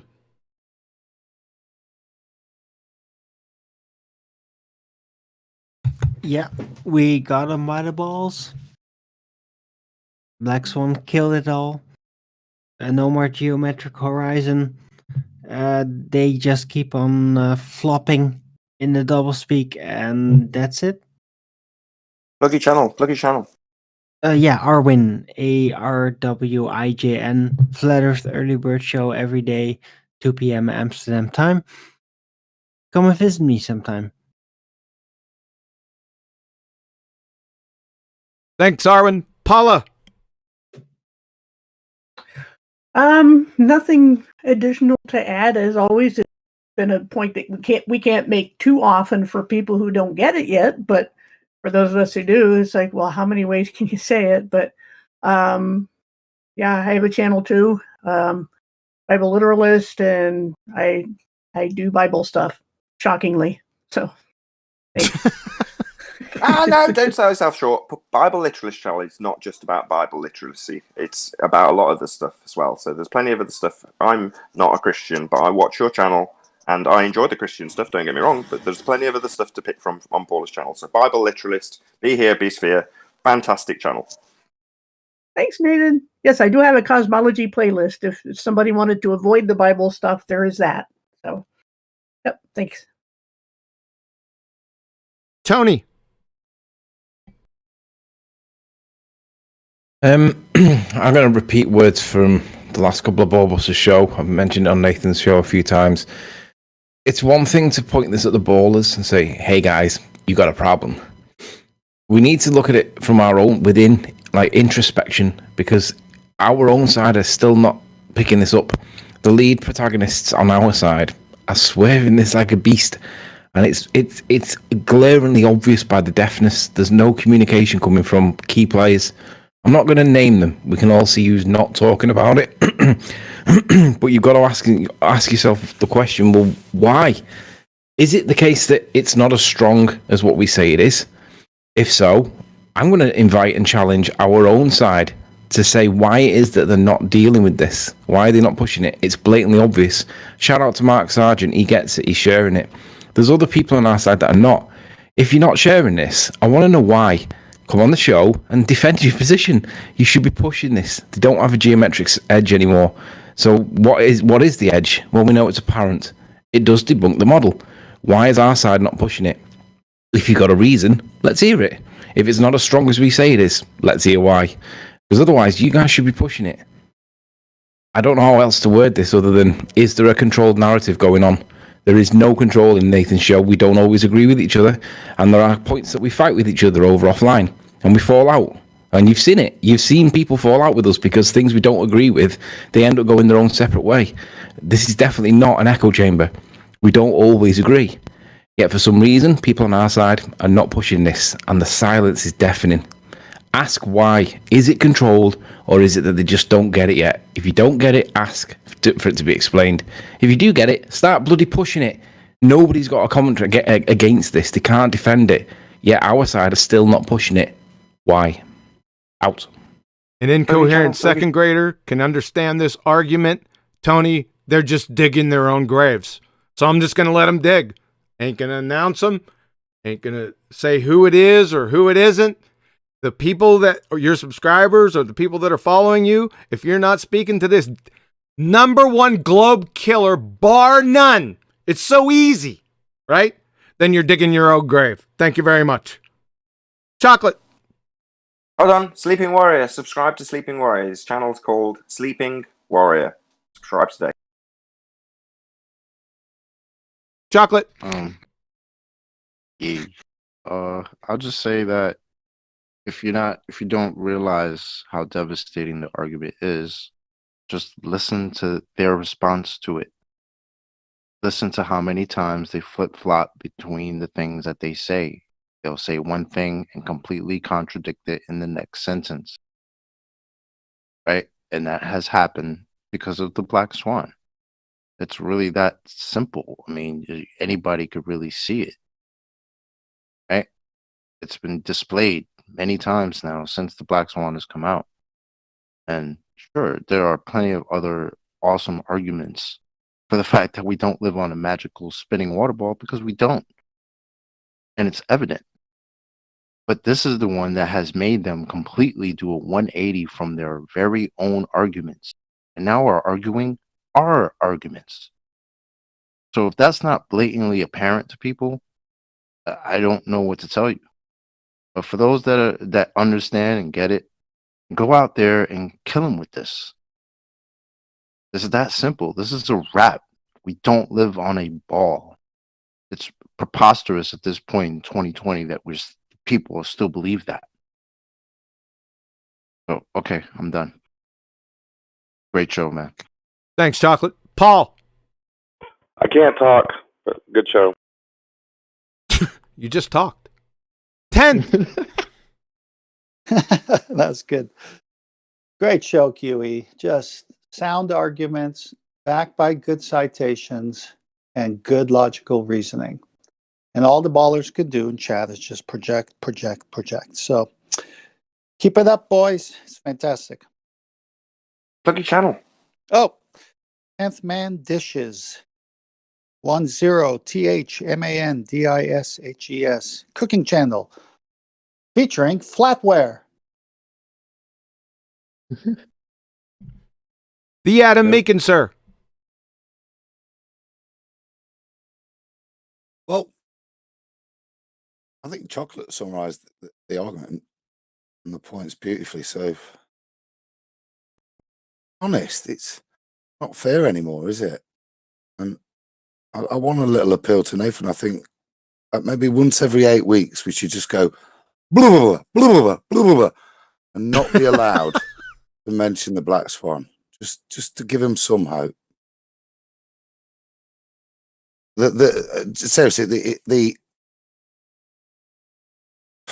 response from the ball side has been quite telling, and I think, I'm being honest, exemplified by the rumpus this evening. Thanks, Adam.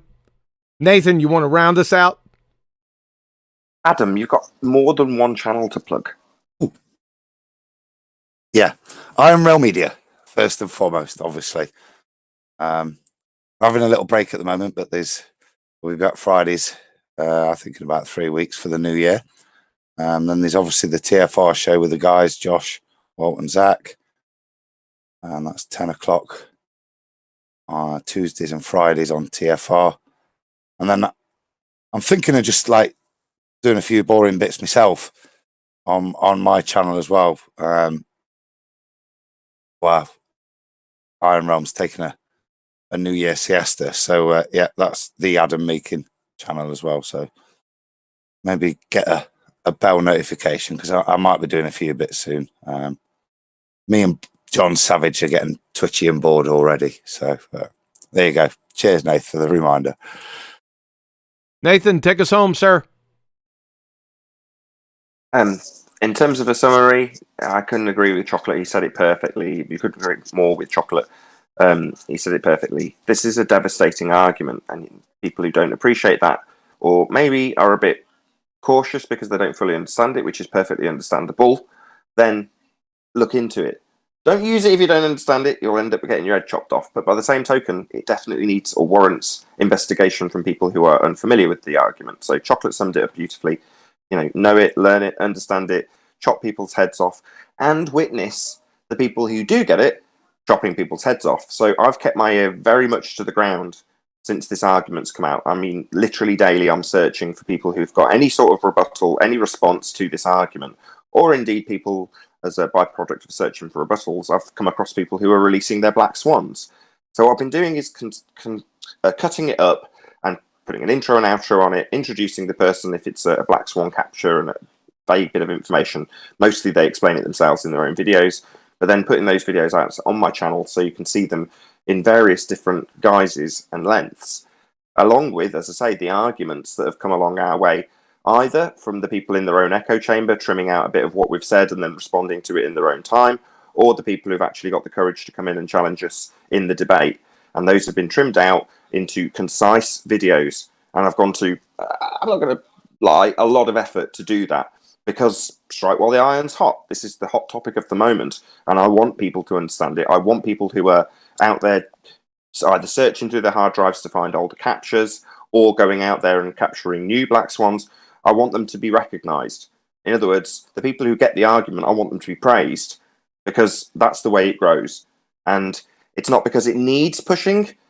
Can't remember, I think it was Burn Fact on My Stomach is as Flat as the Earth, and my GoFundMe campaign that I recently did said, a lion doesn't need defending, it's like the truth. You let it loose, it'll defend itself. And this is exactly what the black swan is. It's the obvious and observable nature of reality laid bare, with their argument tied into it, so that there is no escape.